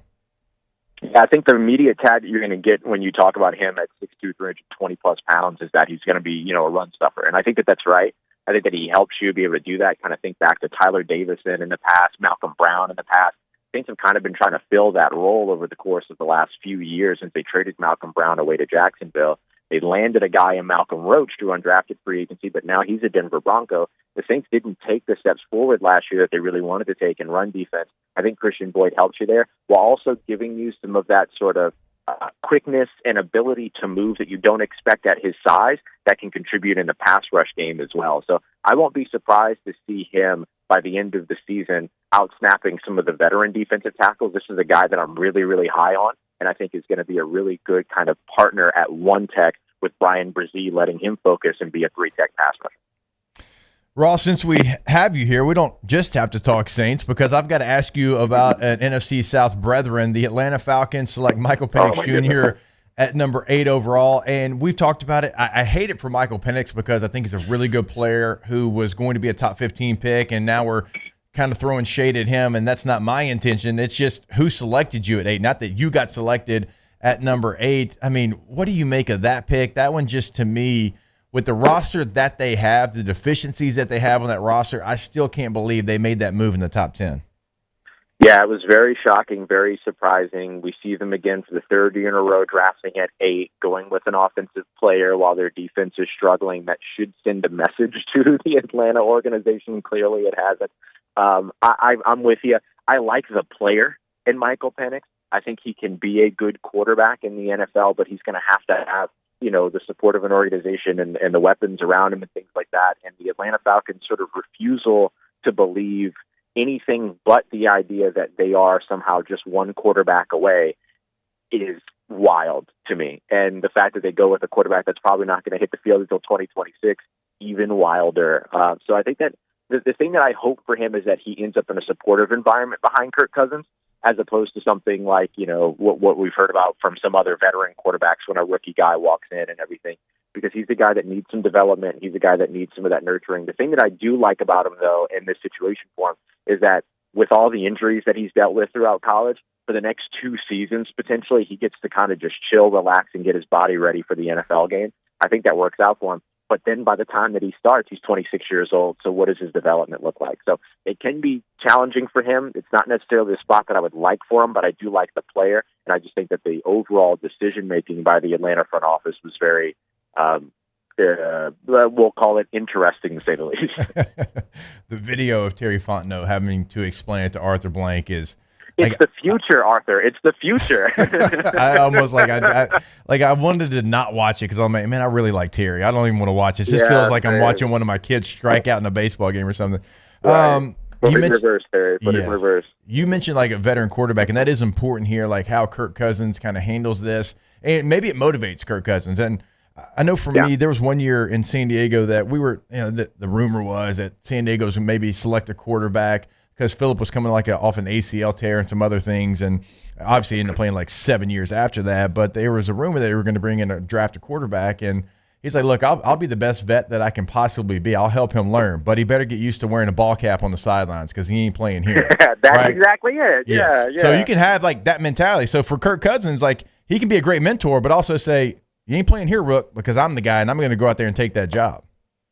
And that's great for a guy like Penix, too, to make him feel like he's got to earn it, not that he's just waiting in the wings for it to be handed to him. Right. That's exactly it. I think that the toxicity comes in with the I'm not teaching you anything, I'm not helping you, like that kind of thing. And I have a hard time believing that Kirk Cousins, of all people, is going to be that guy. You know what I mean? Yes. And so I like that approach. I mean, like giving that sort of tough love approach to him, I think could go a long way for his development and really help to kind of push Kirk Cousins in a way, too. He is Ross Jackson, host of Locked On Saints. Ross, you're the man. You can give Ross a follow there on Twitter at Ross Jackson NOLA. Ross, we truly appreciate this probably very busy morning where you've got a bunch of hits, so we appreciate your time this morning. Oh, real pleasure, man. Don't even worry about it. I appreciate you very much. You take care. Stay safe. Thanks so much for having me on, bud. All right, you stay safe as well. Again, Ross Jackson at Ross Jackson NOLA. Check out his work. The host of Locked On Saints does a really nice job. Also does a bunch of different stuff. WWL TV down there analyzing the New Orleans Saints. All right, we're going to take a break.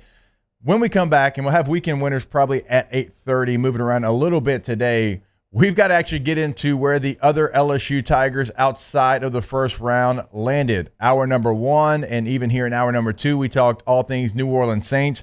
We'll make a little bit of a shift. We'll tell you where your favorite Tigers went, what round they went in, and who signed as an undrafted free agent. We'll do all of that when we come back here on OTB. Off the Bench with Hester and T-Bob. ESPN Baton Rouge, New Orleans, Alexandria, and 1130 The Tiger. All right, go to getgordon.com. Getgordon.com. That is getgordon.com. There you can find a lot of information. And I tell you, every single time we talk about Gordon McKernan Injury Attorneys, you can get a free consultation set up on the website.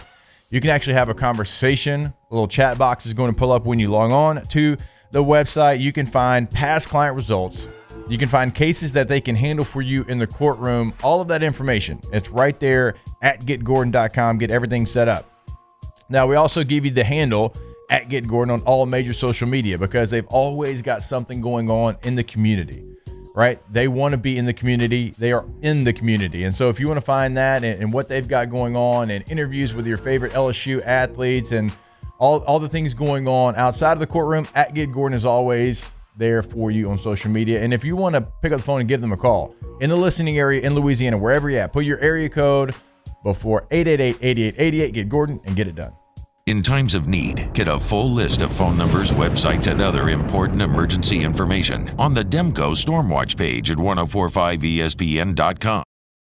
Gulf Coast Bank and Trust is giving our customers the power to bank anywhere, anytime during this challenging event. And we're right there with you. Our mobile banking app is a smart way to manage your money and time. Gulf Coast Bank and Trust, the bank that cares about you. BRAC teamed up to reimagine your parks, and you imagined big.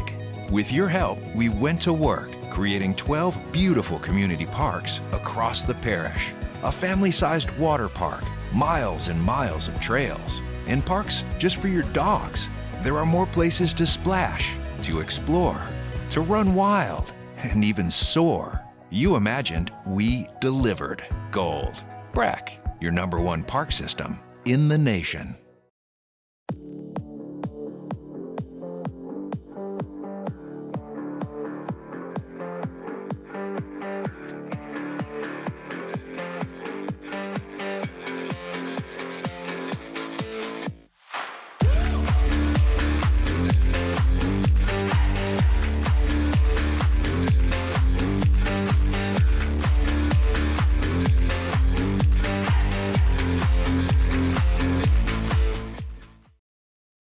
Jerry and Benny Payne began Central Plumbing Company out of their driveway in Tanglewood subdivision.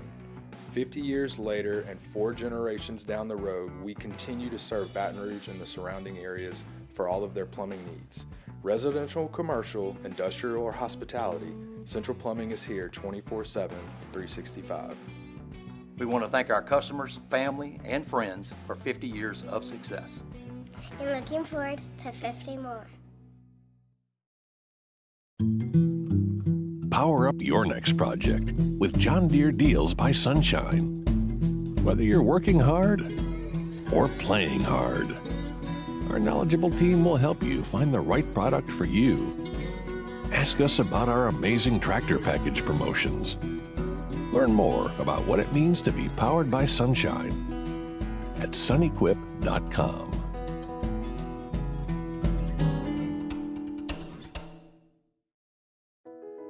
I've been doing business with Luba for 25 years. They're dependable, trustworthy. It's just the attention to detail with our clients. Our folks have years and years of experience. They're highly trained professionals. But many companies have that asset. What I'd like to think makes Luba a bit different is that we use those talents in a way that truly is dedicated to serving the needs of the folks who depend on us.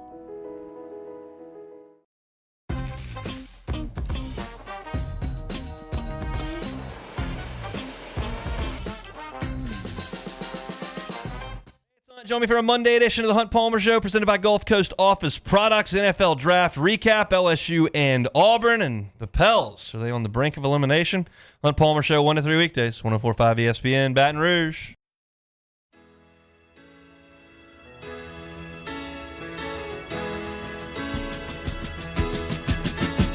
All-Star Toyota presents Off the Bench with Hester and T-Bob. ESPN Baton Rouge, New Orleans, Alexandria, and 1130 The Tiger.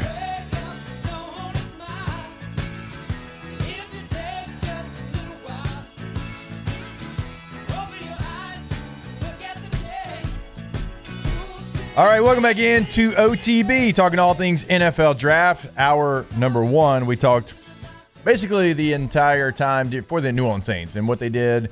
We even did deep dives into the 5th round selections. But here, we want to talk about the LSU Tigers in the NFL Draft. Now, they did a great job. The team did of covering the 1st round on Friday. Jaden Daniels, of course, to Washington. Malik Neighbors to the Giants. And then Brian Thomas Jr. to Jacksonville. But what's crazy, and this happens every time we talk about the NFL Draft, there's always some players that's like the worst kept secret of where these players were going to go. I heard Brian Thomas Jr. and Mason Smith to Jacksonville for a month. Like for a month, there was the rumor that Jacksonville loved both of these players and they were going to select both these players. Now, you hear a lot of different things throughout the NFL draft process. I say it all the time. I thought I was going to be a Detroit Lion. Turned out I was not going to be. It's going to be a team that really had conversations with, but not near as many as I did with Detroit, because that's what the NFL draft is, right? It's a lot of smoke and mirrors, but this was a rumor that, like, no, this thing's got legs, and it's probably going to happen, and lo and behold, it does happen. We mentioned Brian Thomas Jr. on Friday. he goes 23rd overall to Jacksonville. But Mason Smith goes 48th overall to the Jacksonville Jaguars. Now, this is a player that we all know who he is. We know where he's from. We've talked about him since he was a sophomore in high school, and he's had flashes in an LSU uniform. And look, there was a lot of potential there. That potential was met sometimes it wasn't. And he's coming off a major injury this year and didn't play to the level that we thought he would. But also a lot of that was a lot of players on the defensive line didn't play up to what we thought they would because, well, they didn't have a coach. And Mason Smith had a ton of different coaches in his short LSU career as far as like playing time, right? He plays 2 years basically because of the injury, and that probably affected his play because there was flashes early in his career, right? That's when the flashes came. It was early in Mason Smith's career, and we've always known he was uber talented, and he just doesn't look like a normal human being when he walks into a room, right? He is a physical freak, and the Jaguars are taking him at 48th overall. They expect him to be a starter. They expect him to make an impact from day one. And so with him going 48th overall, I'll throw this one to y'all. Like, that to me, because we heard it leading into it, I guess it wasn't a surprise, but that's pretty high expectations for Mason Smith, and I guess that's what he was hearing. And so it certainly makes more sense why he decided to leave LSU early and enter his name into the draft. No, it certainly makes sense why he would leave. Look, Jake, I was pretty surprised that he went that high. I'm just one of those people that's like, hey, show me on the field. And like you mentioned, one way or the other, he battled injuries. Obviously, last year with the coaching staff on defense wasn't up to the standard you have. The production just wasn't there for whatever reason, one way or the other. But, I mean, look, 6'5", he's over 300 pounds. I remember y'all had him on last summer, and he walks into the studio, and I look at this guy, and I'm like, technically we are both humans, but that's about where the comparisons end between me and Mason Smith. No, a physical freak, and like you're drafting that guy, like you said, you expect him to come in and be a starter right away, and you're like, if you can tap into something that LSU wasn't able to, then it could be a really good pick in the second round. So he goes to Jacksonville, and he was not alone because Jacksonville selected 3 LSU players, and there's one Jaguar fan in Louisiana probably, and that's my little brother. He's always been a Jags fan, and his high school football coach was the Jacksonville Jaguars head coach, Doug Peterson, so it makes sense. He also lets me know that Jarvis Landry is getting an invite to rookie minicamp. And if you're like, wait a minute, rookie Jarvis Landry, this happens all the time. That's how I got to deal with the Saints. I went in, what year was that? Use my fingers here. 2014, I was rookie minicamp because I was a veteran, but you can have vets at rookie minicamp, and that's how I got, again, a contract with the Saints. And so hopefully Juice can get one there with the Jags. And so they love LSU players, I guess, because they also take Jordan Jefferson in the 4th round. Jordan Jefferson goes in the 4th round. He had a great Senior Bowl. And this is a player that T-Bob and we spent a lot of time on in the fall, kind of like, hey, I know we talk about the other guys, but pay attention to Jordan Jefferson because he's doing a really nice job in the interior of this defensive line for LSU, certainly to what LSU's defense was playing as a whole. And there's inconsistencies on tape, but his tools are highly impressive. Remember, he benched 225 34 times at the combine. That was 5 more than the next closest defensive tackle. He's got some strength. He's got some heavy hands to him. And Jordan Jefferson's like probably a perfect example of a guy in the transfer portal kind of saying, you know what, I'm at West Virginia. We're not doing real hot right now. I'm going to bet on myself. I'm going to go to a place like LSU who's got, remember, returning Mason Smith, who was freshman All-American, Mekhi Wingo, who was an All-American the year before. He goes to LSU where it doesn't look like you're going to find a lot of playing time, but because of injuries and other things, he gets on the field and plays himself to a 4th-round pick. I thought he was your most consistent defensive lineman last year. I mean, like you said, he didn't have the accolades of a Mekhi Wingo. He didn't have the hype around him of a Mason Smith. And then, he comes into this room and you're like, he's going to be a solid rotational piece. He'll come in 10 to 12 snaps a game. Really, after the Missouri game, I mean, he barely came off the field. I mean, he was your guy in the trenches all year long. I thought he was your best D lineman last year. Yeah, so, I mean, good on him, man. He played himself from an undrafted player that a lot of people hadn't heard of. The thing that we talked about the most when he decides to come to LSU was his name, because it was Jordan Jefferson, not what he was going to be as a player. Turns out he actually does play really well for you, certainly compared to some of the other players up front, and congrats to him for going down to Mobile and being a player that not only gets drafted, but gets drafted in the 4th round with a great chance to make an impact on that team. Now, this is the surprise for me of LSU players. Mekhi Wingo lasts all the way to the 6th round. He goes 189 overall. Mekhi Wingo, to me, in the right situation, and again, he wasn't put in great situations, and we know his relationship with Matt House and that staff after that video came out after the bowl game. That's a hell of a football player.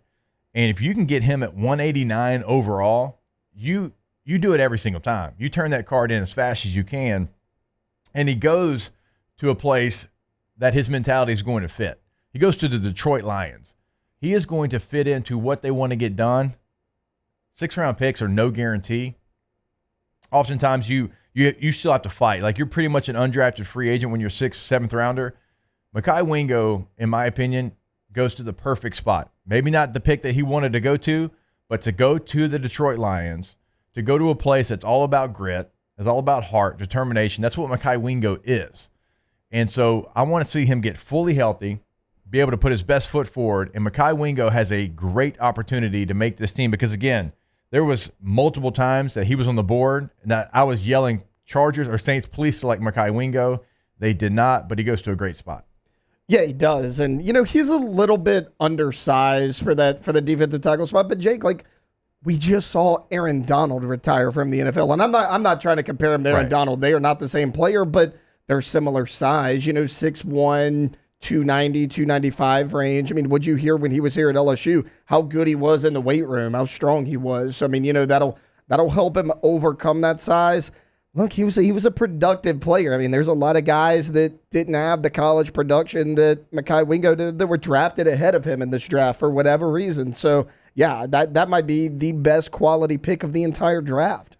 Yeah, I like that one a lot. And you've had a couple of Tigers that have signed free agent deals. Omar Spades, Andre Sam, they've all signed deals to be able to have the opportunity to get an opportunity, right? And plenty of undrafted free agent rookies have made it before. And Charles Turner's a player that didn't get selected. A little bit of a surprise. I mean, he played really well. He anchors an offensive line that, coming back this year, is pretty much everywhere you look, the top returning offensive line in college football. I know he had an injury at Pro Day where he had to kind of not do drills, and I think it was a hamstring, but it's a player that went to the Combine. He went to the Senior Bowl, performed pretty well. That's probably one of the bigger shocks, that Charles Turner doesn't at least get drafted somewhere in the later rounds. Yeah, I thought he would get picked, like you mentioned, 6th round, 7th round, because the biggest issue everybody had with him for a long time was, can he put on the weight? Yeah. He did. I mean, he played at, 290 this year? He was a really solid center. He played guard here at times at LSU, and, he was productive. He could play multiple positions. He was able to put on that weight and play with it. I was a little surprised he wasn't taken. All right, so of the LSU players, I'm going to go around the room. Alondra, I'm making you do this as well. Maybe best landing spot for any of the LSU players that are drafted. That can be Jaden Daniels. It can be Malik Neighbors, Brian Thomas. What do y'all think is maybe the best landing spot for any of these players? I think Malik really won going to the Giants. He's receiver one from day one. 100%. Yeah. I think he'll do a really good job there. So I got to go with Malik on that one.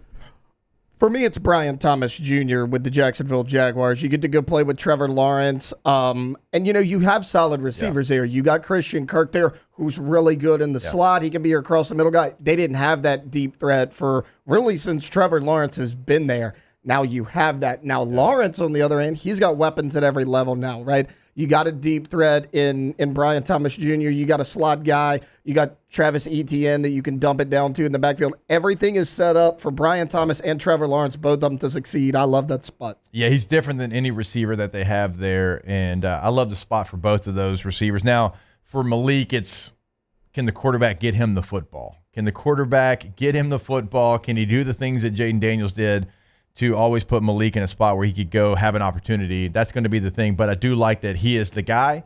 He is the number one receiver. He's going to be the number one target. There's no doubt about that, Alondra. I agree with you there. I like both those fits. And I think Jaden Daniels, too, last point here on the Tigers in the draft. we talked about Caleb Williams and the weapons that he has going into it, and they're right. He's got DJ Moore. He's got Keenan Allen. He's got Roma Dunze now. He's got DeAndre Swift, Cole Kmet. Great weapons. The Commanders actually have some nice ones as well. They've got 2 receivers that they feel good about. They've got 2 running backs. Remember, they signed Austin Eckler as well during this offseason. Great third down back, going to be a great tool for Jaden Daniels. Zach Ertz, who played well last year for Arizona, he's your tight end. So it's not the Bears' weapons, but typically when you're the number 2 pick, and remember, the Bears didn't earn the number 1 pick. They traded for that pick. They earned the number 9 pick, so that roster wasn't as bad as the number 1 pick. So you look at the number 2 pick, Jaden Daniels, in that situation, they've actually got some nice weapons. I thought they had a really good draft, including a fullback. They selected 53rd overall. That was my favorite pick of the draft because he is a fullback. You might want to call him a tight end. But Sennett wore 34 at Kansas State and was the first team all Big 12 fullback, not tight end. So 53rd overall. I'm taking that as a fullback. I thought they did some nice things in the draft. I thought they, filled positions of need. They got a guard. They needed a guard. So I like his spot as well. I think all the first rounders for LSU fell to a really good spot for them. All right. We are going to step aside, take a break here. And when we come back, weekend winners here on OTB. Off the Bench with Hester and T-Bob. All right, go to communitysteelco.com, communitysteelco.com. Now, if you want to go see Community Steel, remember, they've been open for over an hour and a half already. I mean, they are open early, 7 a.m. every single day, and they want you to come see them. Come hang out with them. Come see what they do and what they can do for you. We tell you every single day, like, they are ready for you. They want you to come by. That's why they open so early, so you can come by. But you can always go to the website, again, communitysteelco.com, and you can find all of that information that we tell you about to meet any of your steel needs. And look, they're a local company. They're a local business. They can get it done, right? They can get it done within what they do right there, right? In this part of the country. They don't have to call Dallas. They don't have to call Atlanta. They don't have to call Houston. They can get it done right there, here locally. And go to communitysteelco.com. Again, top right corner, find out where they're located here in Gonzales, Louisiana, 225-647-2020. Our listeners fire off their opinions on the jimsfirearms.net hotline at 499-1045. Keep listening for your next chance to shoot us your thoughts with the jimsfirearms.net hotline on 1045 ESPN Baton Rouge. Power up your next project with John Deere Deals by Sunshine. Whether you're working hard or playing hard, our knowledgeable team will help you find the right product for you. Ask us about our amazing tractor package promotions. Learn more about what it means to be powered by sunshine at sunequip.com.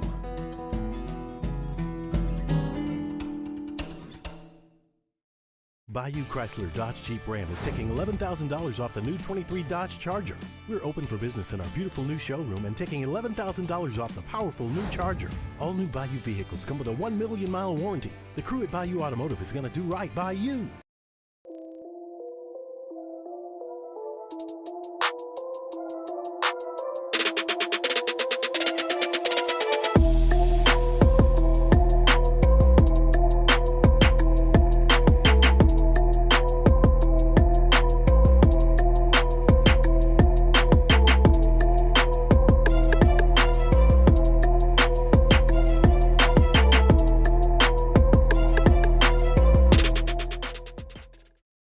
Yo, Jake here from my friends over at Community Steel Company located in Gonzales, Louisiana.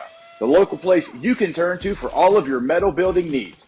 Notice I said local, not Houston, not Dallas, not Atlanta, but right here in Gonzales. Visit them at their brand new state-of-the-art website at communitysteelco.com or pick up the phone and give them a call today to answer all of your questions on your metal buildings, roofing and sheet metal, and any other steel needs you or your business need at 225-647-2020. Dylan Cruz here to tell you about Six Rings Baseball and Softball Camp. If you live on the North Shore and play ball, go to Six Rings Camps with former LSU assistant coach Dan Canaveri. His knowledge is second to none, and your child will improve and have fun doing it. Camps were held at Coquille Park and Six Rings Academy in Covington with 4 sessions over the summer. Full day and morning only sessions are available from ages 7 to 13. Go to sixringsbaseball.com or call 985-206-9096. Learn the game to love the game. Breck teamed up to reimagine your parks, and you imagined big. With your help, we went to work, creating 12 beautiful community parks across the parish. A family-sized water park, miles and miles of trails, and parks just for your dogs. There are more places to splash, to explore, to run wild, and even soar. You imagined, we delivered. Gold. Breck, your #1 park system in the nation. At Relief Windows, we're more than windows. We're windows, doors, hardy plank, and vinyl siding. But our #1 product is always customer satisfaction. Moscona inviting you to join us for Monday's AFR, presented by Relief Windows. We're recapping the NFL Draft, the Saints Haul, and where the Tigers went, and LSU Auburn and baseball. Join us for Monday's AFR, 3 to 6, 104.5 ESPN Baton Rouge.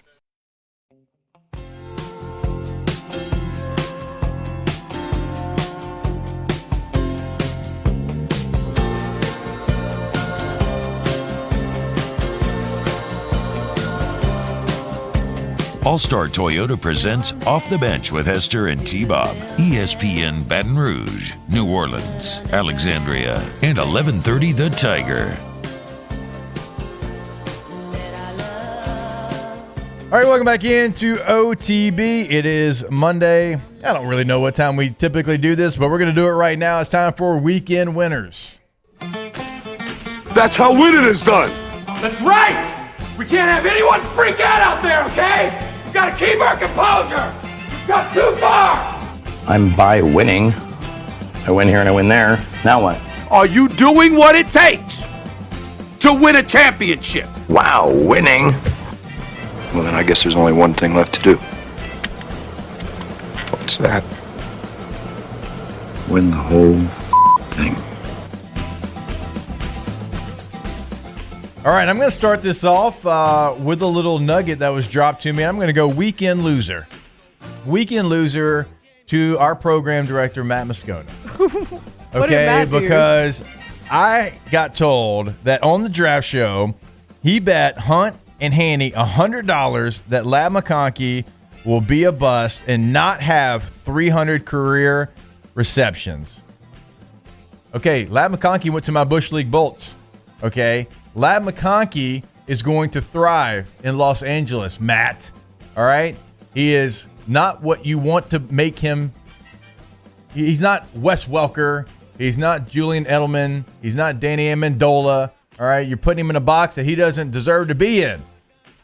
Ladd ran a 4.3. He's fast. The second fast is important. All right? When he was out for Georgia this year, everybody wanted to talk about Brock Bowers being out. When Ladd was out with a back injury, that offense sputtered, okay? Georgia's been the standard of college football, and Ladd was their best receiver. He is somebody that played 73% of the time on the outside, not in the slot, on the outside. So he's way more than just a slot receiver. I saw him be uncoverable at the Senior Bowl. Nobody could even put a hand on him at the Senior Bowl. He's going to thrive. He's going to be a great number 2 behind Joshua Palmer there for the Chargers. I'll bet you the same $100. I'll take that bet, and I'll raise it to $200, whatever you want to bet. Ladd McConkey is going to be a good player for the Chargers. Matthew. I like that. When he got taken early in the second round, I was watching the one of the broadcasts. It was either ESPN, NFL Network, doesn't really matter, but like they were talking about anytime a DB was brought up from the SEC, like whether they got drafted or whatever, it was Lassiter, it was McKinstry and all that, and they were all talking. They were like, we're watching their tape. They played good against everybody but Ladd McConkey.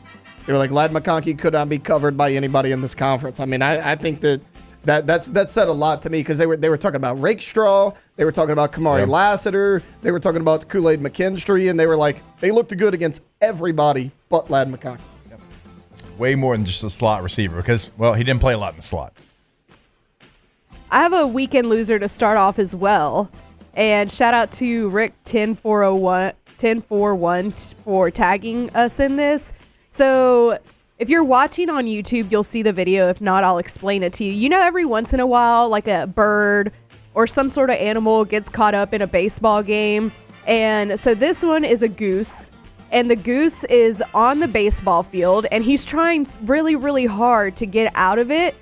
and he just cannot get off the ground. No. Yeah, I mean, he keeps trying to fly away, cannot get up. Those wings are trying, Yeah, though. he's trying really, really hard. Can't get up. Finally, see, gets back down.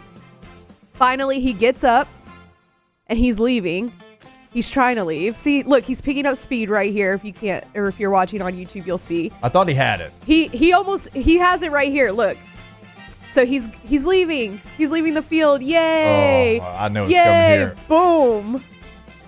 Oh. Goes straight into the scoreboard and just falls into the stands. Poor guy. Feathers everywhere. Feathers everywhere. Poor guy did not Nobody make trying it out. to help my guy out either. Just looking at him, gawking at him. Yeah. Hits the scoreboard, just falls into the stands. But I did some research. Apparently there was a veterinarian on hand, and she took him and nursed him back to health and released him into the wild. So I guess at the end ends up being a winner.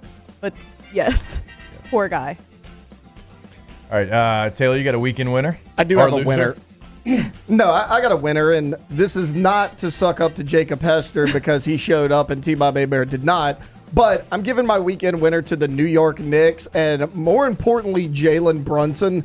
It's time for us to start calling this guy a superstar in the NBA because that's what he is. He plays 44 minutes. He has 47 points, 10 assists, 4 rebounds against the Philadelphia 76ers. This game was on the road, and now they've taken a commanding 3-1 series lead. You could pretty much wrap it up and put a bow on this one the way the New York Knicks are playing. They look dominant. Right now it is a 2-team race in the Eastern Conference. It's the Boston Celtics and it's the New York Knicks. And if Jalen Brunson keeps playing the way he is, they are going to be a tough out. So Jalen Brunson is my weekend winner. Yeah, and he kind of struggled I think it was first 2 games of the series, but has really turned it on as of late. And man, the Knicks fans in Philly, I don't know if y'all saw the game at all yesterday. They took over Philadelphia. The Knicks fans have been waiting for a long time to be able to have something to celebrate about and have a team that they feel like can actually make a run. And they took over Philadelphia. Joel Embiid was not happy about it. But again, Knicks fans have been waiting a long time to be able to have a team like that. So hopefully they can close that out.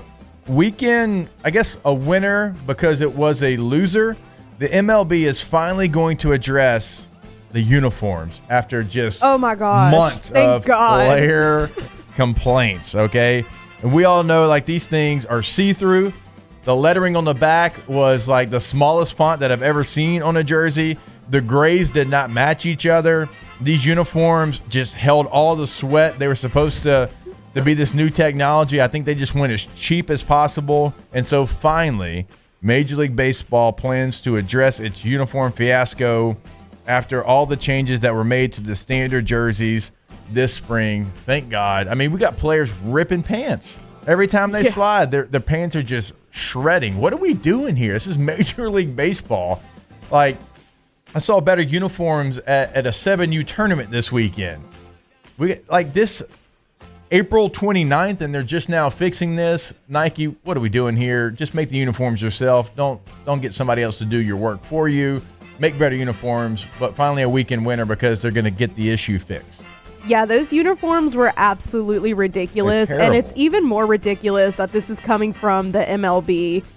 You should have better uniforms than that. Weekend winner, shout out to Josh Pearson, got the walk-off win over Auburn on Saturday night, but also kind of Alex Milazzo because he's the one that really got it started. Yeah. And he's the run that drove in. So shout out Josh Pearson. He's really good under pressure. I remember last year, Jay Johnson said that he has no heartbeat. Like, he just is super cool, calm, and collected anytime he needs to perform, and he did on Saturday night. Yep, 3-1 great. I got one more winner for us. It is the University of Georgia. And why? Because, Jake, they have brought in yet another quarterback. This guy is a guy who has already bounced around a lot in his short college career. So Jaden Rashada is heading to Georgia to play football there. If you remember, he was infamous in his recruiting for signing with Florida. He had like a $10 or $11 million NIL collective. It fell through. He goes to Arizona State. Now he pulls out of Arizona State, and he's going to Georgia. So the Georgia Bulldogs got another quarterback on that roster. Yeah, I talked about this on Thursday, I think, because I kind of co-hosted Snaps with Aaron Murray. I guess I guess T-Bob lost his phone before then. Gosh. Aaron hit me up. He's like, hey, I'm kind of in a bind here. Can you co-host Snaps with me? And which is obviously the show that T-Bob and Aaron do together. I think they do it every day again. And I was like, yeah, I didn't even think to ask, like, where's T-Bob? I knew he's out of town, obviously, but usually when T-Bob's out of town, he still does Snaps. And I guess he just didn't have his phone because apparently he lost his phone again. Weekend loser, T-Bob. Yeah. I mean, how many phones has he lost? This is 3 at least. I've heard of 2. This one and another one. Yeah, that's just since you've been here. Yeah. I think it's at least 3. God bless No, him. you'd have loved it. So Saturday night, God bless him. We're both at LSU. I'm doing baseball. She's doing softball. And I was like, yeah, it'll be good to have him back. I was like, last time it was during the College World Series. I was like, Jake was here by himself because T-Bob told us he lost his phone for like 3 days and then ultimately found it in his car. Why it took him 3 days to look in his car, it did. And then if the very next day he didn't send us a text message, he'd be like, guys, I lost my phone and I don't know what's going on. Y'all got deja vu. Yeah. Shout out T-Bob. Yeah, sure. Yeah. We just need to know where Bob's at. Yeah. We just need to find Bob. Seriously. He might be in Florida. Yeah, we just need to find our guy, make sure he's okay. Yeah. Someone who's always okay, AccuTemp.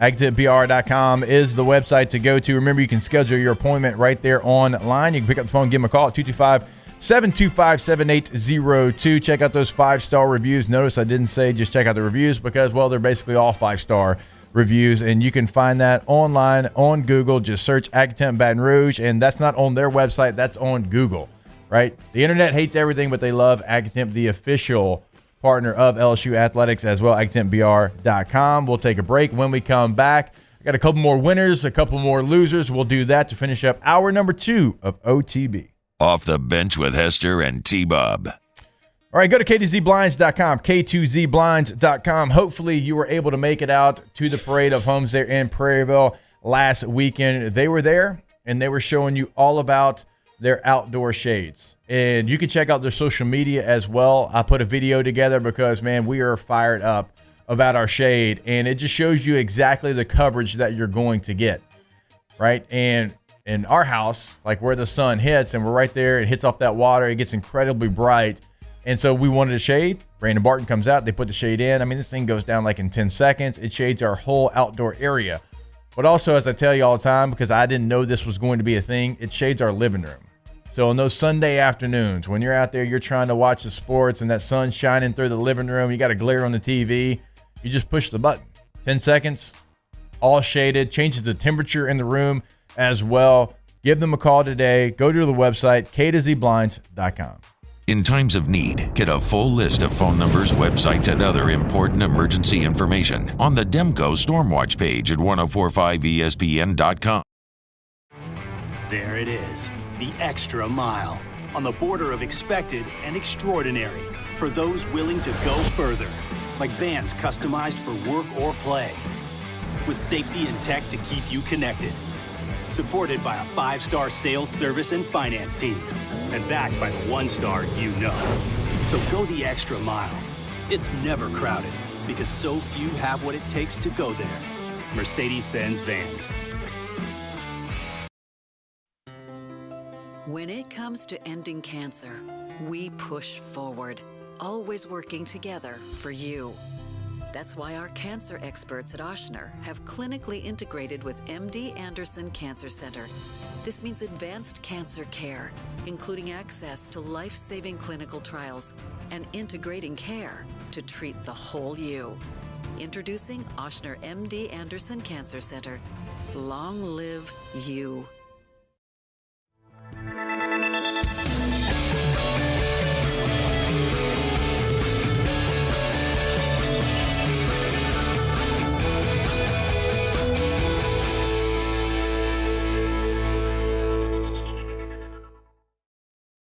Electricity is all around us, and our families depend on it.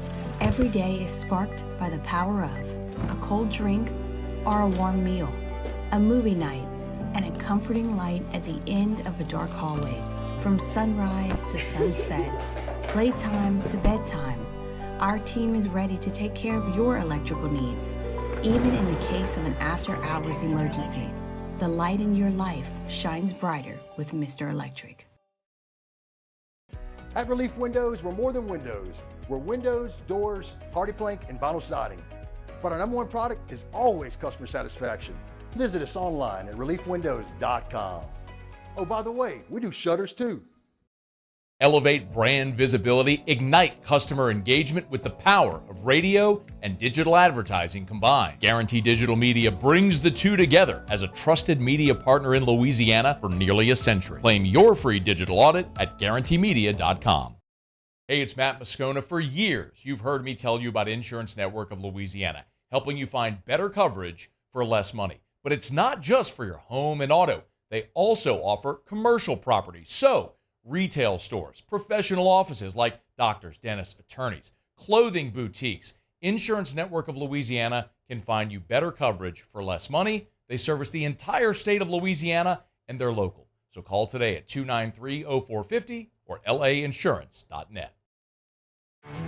There it is, the extra mile, on the border of expected and extraordinary. For those It's Monday for Live at Lunch from the Queen Casino downtown Baton Rouge. We'll take a look back at the rest of the NFL draft, LSU series with Auburn, plus the Zurich Classic wrapping up down in New Orleans. Live at Lunch, 11 a.m. Monday from the Queen, 104.5 ESPN Baton Rouge.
Thing. For sure. Real quick, another weekend loser I wanted to make sure we get before we get out of here in hour number 2. The Phoenix Suns, weekend loser. Huge payroll, over $200 million. You go get Bradley Beal. You trade Chris Paul. You trade a bunch of different players to get Bradley Beal. You get KD, and you get swept. Yeah. You get embarrassed. Like, the T-Wolves took it to you in that series. You trade everything. You have no bench players. You have 3 good players, but Bradley Beal, he's past the point of being a star, I think, in his career, and it's just, you have no team aspect, and you're a weekend loser because you got swept and you have no team. So Agreed. Weekend losers, Kevin Durant, though, man. I mean, when is he gonna? Everybody's like, oh, well, can you do it on your own or just join the Warriors? I mean, maybe not. Did you see what Charles Barkley said about sending the Pels to Galveston? No, but now I need to revisit that. We'll be back. Hour number 3, OTB. Off the Bench with Hester and T-Bob. All right, I want to tell you about our friends over at Pinnacle. And I love talking about Pinnacle, like, throughout the city, no matter where I'm at. It's one of the clients that people want to ask me about because, like, hold up, wait a minute.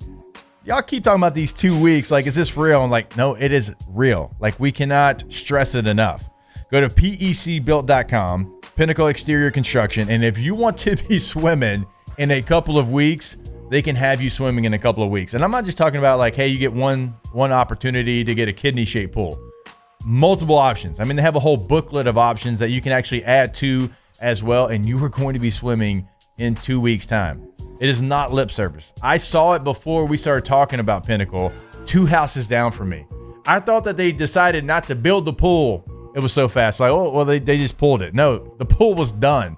They've done it for so many people here in the city. They can do it for you. Go to their website today, pecbuilt.com. Bayou Ford has $10,000 off F-150s, $10,000 off the new F-150 truck, plus 1.9% for 72 months. And all new Bayou Ford vehicles come with a 1 million mile warranty. The crew at Bayou Ford is going to do right by you.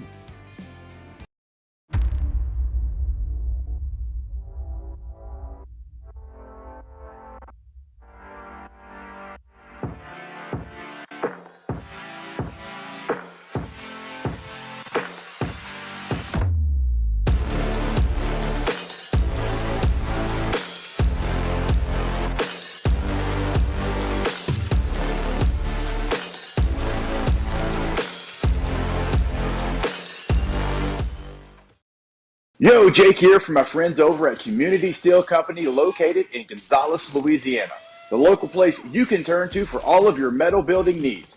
Notice I said local, not Houston, not Dallas, not Atlanta, but right here in Gonzales. Visit them at their brand new state-of-the-art website at communitysteelco.com or pick up the phone and give them a call today to answer all of your questions on your metal buildings, roofing and sheet metal, and any other steel needs you or your business need at 225-647-2020. Dylan Cruz here to tell you about Six Rings Baseball and Softball Camp. If you live on the North Shore and play ball, go to Six Rings Camps with former LSU assistant coach Dan Canaveri. His knowledge is second to none, and your child will improve and have fun doing it. Camps were held at Coquille Park and Six Rings Academy in Covington with 4 sessions over the summer. Full day and morning only sessions are available from ages 7 to 13. Go to sixringsbaseball.com or call 985-206-9096. Learn the game to love the game. Breck teamed up to reimagine your parks, and you imagined big. With your help, we went to work, creating 12 beautiful community parks across the parish. A family-sized water park, miles and miles of trails, and parks just for your dogs. There are more places to splash, to explore, to run wild, and even soar. You imagined, we delivered gold. Breck, your #1 park system in the nation. When it comes to ending cancer, we push forward, always working together for you. That's why our cancer experts at Oshner have clinically integrated with MD Anderson Cancer Center. This means advanced cancer care, including access to life-saving clinical trials and integrating care to treat the whole you. Introducing Oshner MD Anderson Cancer Center. Long live you.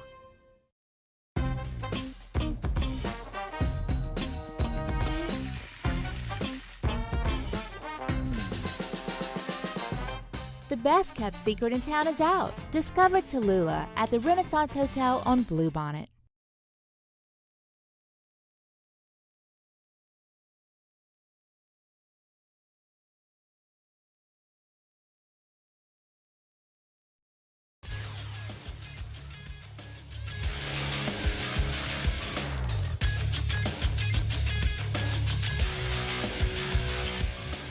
Good morning. It's 9 a.m. here on Monday, April 29th. Today in Baton Rouge, you can expect rainy skies with a high of about 78. In hour 3 of today's show, we'll talk to Devin Snow. It's 9:15. We'll get a little LSU baseball and maybe some New Orleans Pelicans.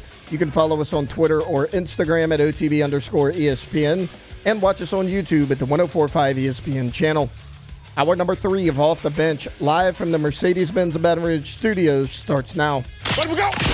All-Star Toyota presents Off the Bench with Jacob Hester and T-Bob Hebert. Yeah! Off the Bench with Hester and T-Bob. Hey, P, they said I got to come off the bench. All-Star Toyota presents Off the Bench with Hester and T-Bob. Yo, yo, yo. Yo, and welcome in. Hour number 3 of OTB here on a Monday morning. We've talked a lot of NFL draft.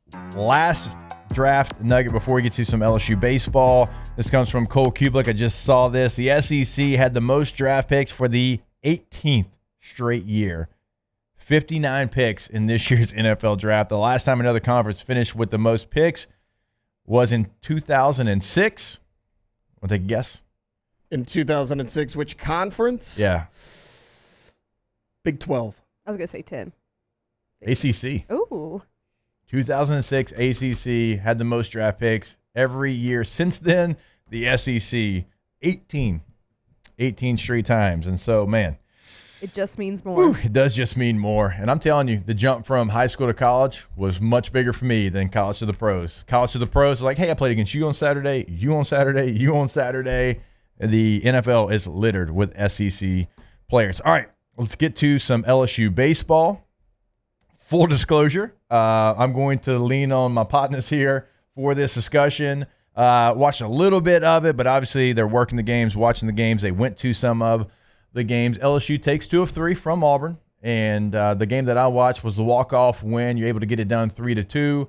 Yesterday did not go your way. Now you fought, and this team's always going to fight. You fought back, but the first inning was just doomsday situation for LSU. Yeah, it was really the first inning that killed you yesterday, where they scored 5 runs in that first inning. And, I'm just not a huge fan of the shift because I feel like 2 of those runs were caused by the shift. Braswell's playing behind second. Yeah. Like, if he's at short, it goes right to him. Right. So I'm not a huge fan of that. It's like you're getting beat by analytics. Yeah. And I don't know. And I feel like we should have started with Griffin instead of going to Cade. And then who came after him? Will Helmers. And then Griffin Herring. Like, I feel like we should have started with Griffin. Yeah, look, Cade Anderson is somebody that he's just not there yet. And we were excited about him early in the season. And he's going to have a role in the future for this team that's going to be a big role. He's just not quite in this moment, in the weekend, in the SEC ready. And Helmers comes in and, he gets you out of it. But Cade Anderson, the damage had been done, gave up 5 there in the first. And then Griffin Herring comes in and he pitches 4 1/3, and it does Griffin Herring things. I thought he had some nice moments. He gives up the 2 runs there, but it was the first inning, and you try to play catch up, but you get down in the first inning like that, and you're trying to make every at bat count. It's just going to be incredibly tough to come back from something like that. And this team they needed a sweep. Yeah. And looking back on it, like you wonder why you didn't maybe go. And I know you had to use Ackenhausen earlier in the series, but Ackenhausen and Griffin Herring, like you're to a point where like if you can save those guys in any way to pitch on Sunday, you almost have to do it. And I know Ackenhausen gets hurt there, and we'll see what that situation is. Is it his hamstring? So again, like North Turner told me, I didn't think I was fast enough to pull a hamstring. Didn't think that would be a situation, but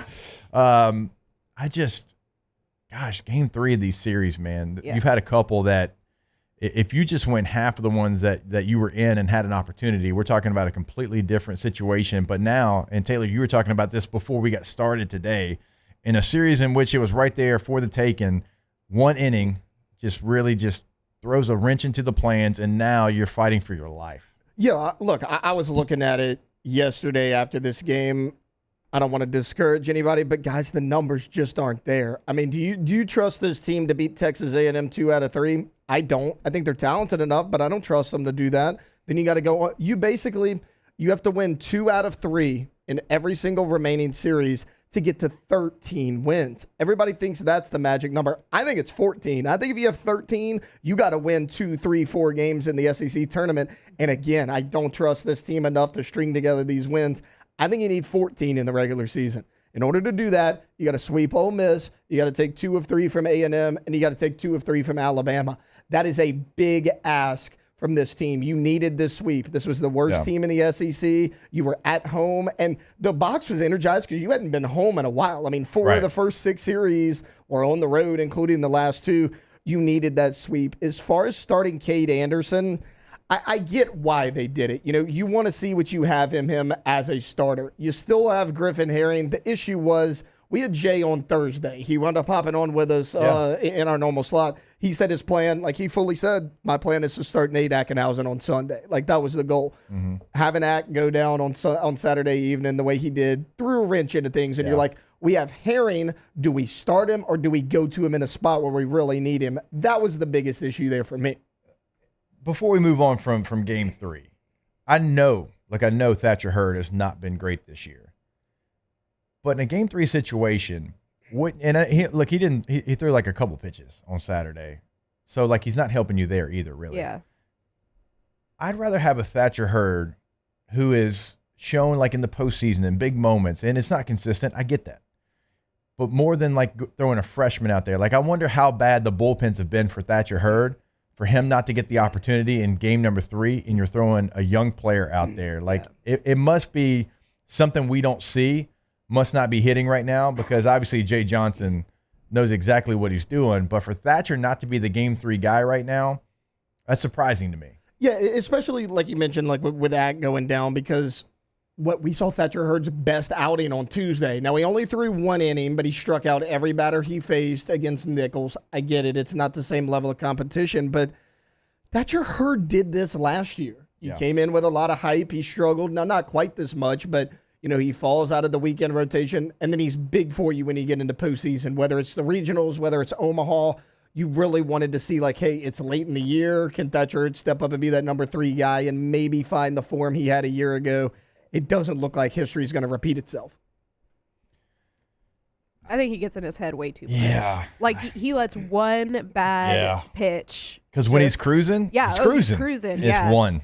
It's one pitch that he it unravels from there. And I think that at this point, he, like how his season has been going, he's probably just not confident in himself. And Cade Anderson has had really good outings, so he probably has more confidence than Thatcher Hurd did. Now, given that was his first SEC start, Cade Anderson. And as a freshman, I mean, that's a lot to ask.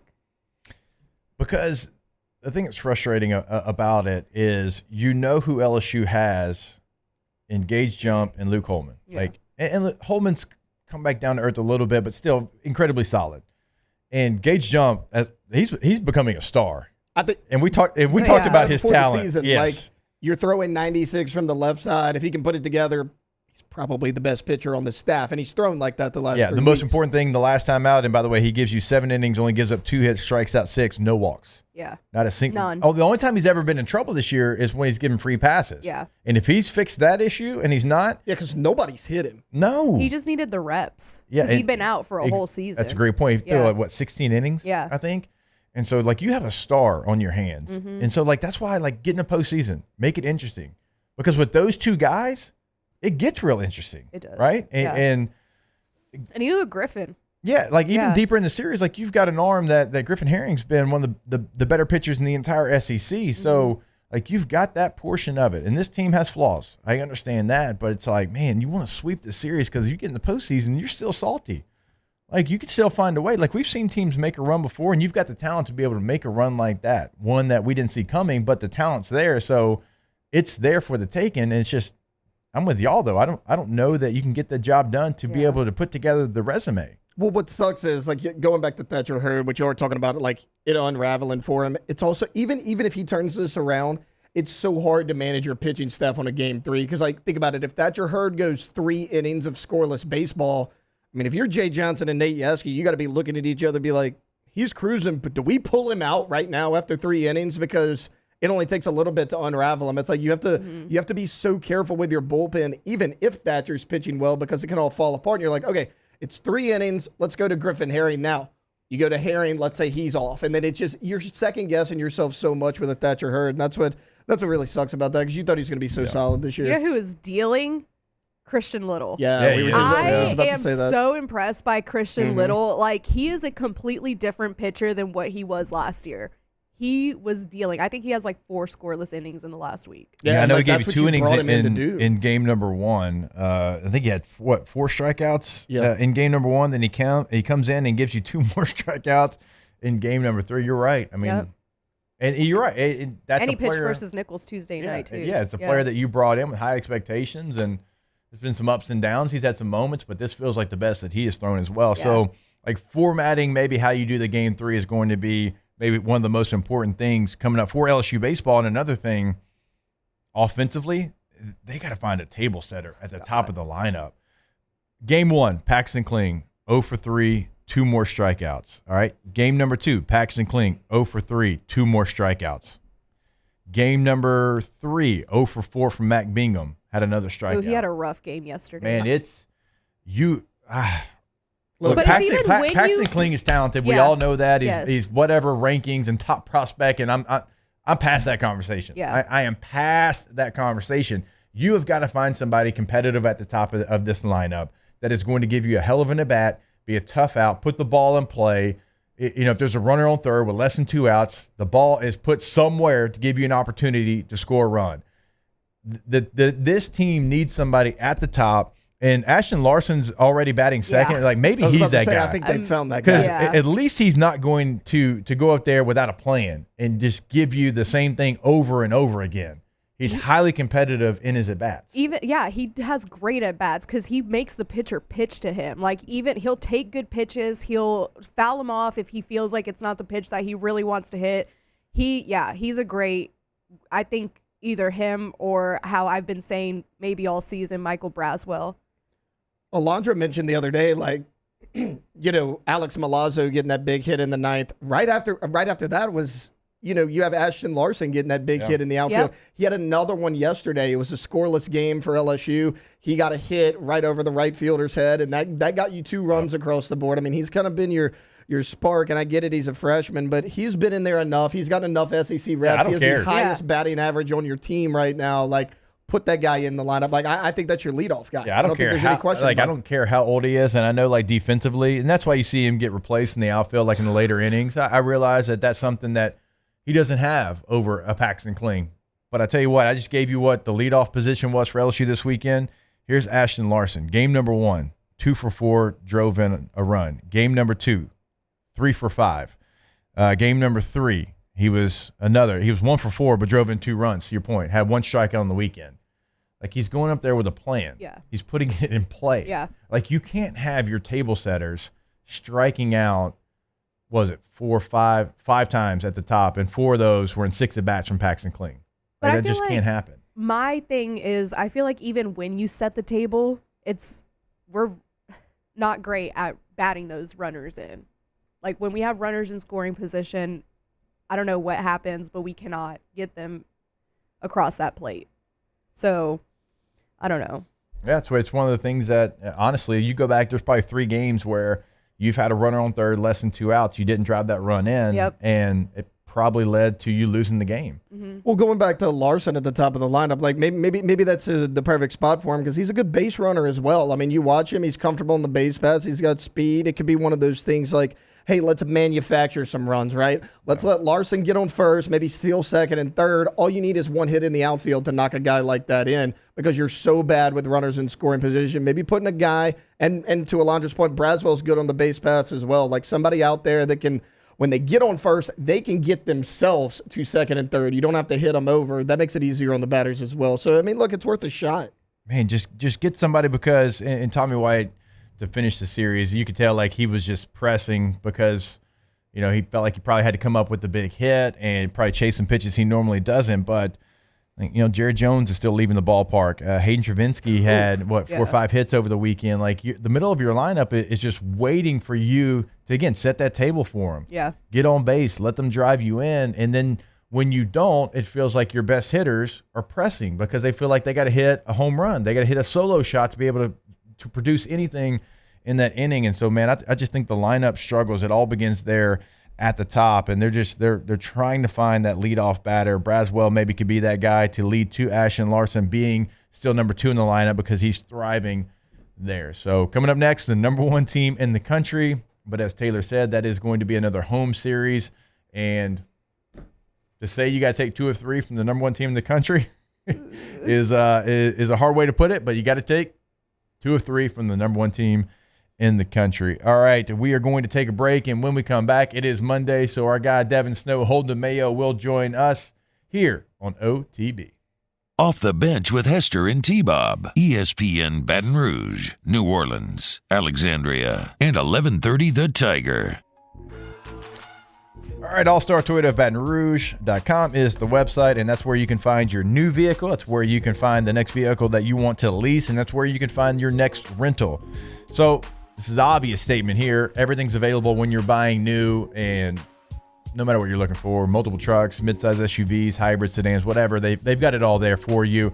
And the lot, like when you drive by it, right, there was a lot of times where the inventory just wasn't there for some of the car lots. Well, All-Star, right now, you drive off Airline Highway, they've got it back.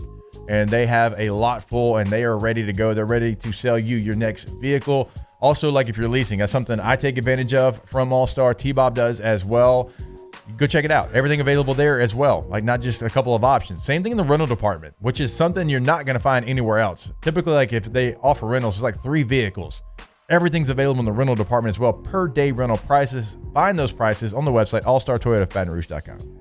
Our listeners fire off their opinions on the jimsfirearms.net hotline at 499-1045. Keep listening for your next chance to shoot us your thoughts with the jimsfirearms.net hotline on 1045 ESPN Baton Rouge. There it is, the extra mile, on the border of expected and extraordinary for those willing to go further, like vans customized for work or play. with safety and tech to keep you connected. Supported by a 5-star sales, service, and finance team. And backed by the 1-star you know. So go the extra mile. It's never crowded because so few have what it takes to go there. Mercedes-Benz Vans. The Windsor Senior Living Community in Mandeville, Louisiana is a beautiful, vibrant apartment community geared towards seniors. They are nestled right in the heart of Mandeville, where seniors live a more carefree lifestyle in spacious apartments with the peace of mind that comes from having a little extra help. Call the Windsor at 985-624-8040 to schedule a lunch and tour. Come see how the Windsor can be your passport to peace of mind. Electricity is all around us, and our families depend on it. Every day is sparked by the power of a cold drink or a warm meal, a movie night, and a comforting light at the end of a dark hallway. From sunrise to sunset, playtime to bedtime, our team is ready to take care of your electrical needs. Even in the case of an after-hours emergency, the light in your life shines brighter with Mr. Electric. Hey, it's Matt Moscona. For years, you've heard me tell you about Insurance Network of Louisiana, helping you find better coverage for less money. But it's not just for your home and auto. They also offer commercial property. So, retail stores, professional offices like doctors, dentists, attorneys, clothing boutiques. Insurance Network of Louisiana can find you better coverage for less money. They service the entire state of Louisiana, and they're local. So call today at 293-0450 or lainsurance.net. Jerry and Benny Payne began Central Plumbing Company out of their driveway in Tanglewood Subdivision. 50 years later and 4 generations down the road, we continue to serve Baton Rouge and the surrounding areas for all of their plumbing needs. Residential, commercial, industrial, or hospitality, Central Plumbing is here 24/7, 365. We want to thank our customers, family, and friends for 50 years of success. And looking forward to 50 more. Power up your next project with John Deere Deals by Sunshine. Whether you're working hard or playing hard, our knowledgeable team will help you find the right product for you. Ask us about our amazing tractor package promotions. Learn more about what it means to be powered by sunshine at sunequip.com. Join me for a Monday edition of the Hunt Palmer Show, presented by Gulf Coast Office Products. NFL Draft Recap, LSU and Auburn, and the Pels. Are they on the brink of elimination? Hunt Palmer Show, 1 to 3 weekdays, 104.5 ESPN, Baton Rouge.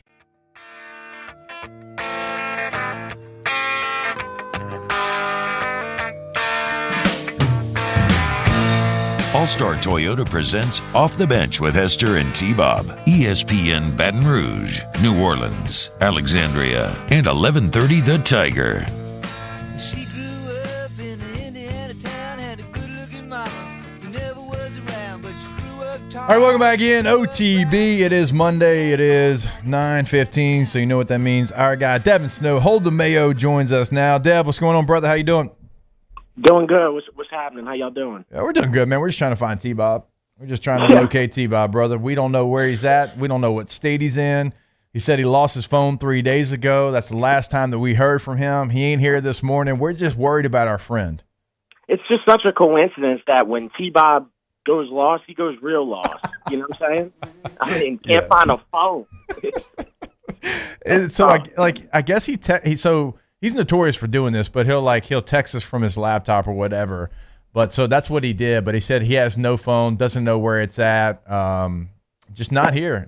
Look, we've both been there when T-Bob kind of gets lost a little bit, and we don't really know where he's at. And so I think it's one of those situations. But this time I'm a little worried because his family's with him.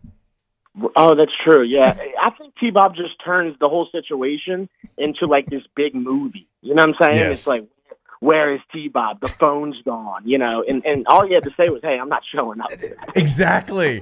That's what I said all morning long. Hey, do like Magic Johnson. I ain't going to be there tomorrow. That's fine. Right. It's cool. You're celebrating. Go dance. Go have fun. Yeah. You ain't got to play games. We're good. Oh, man. Yeah, man.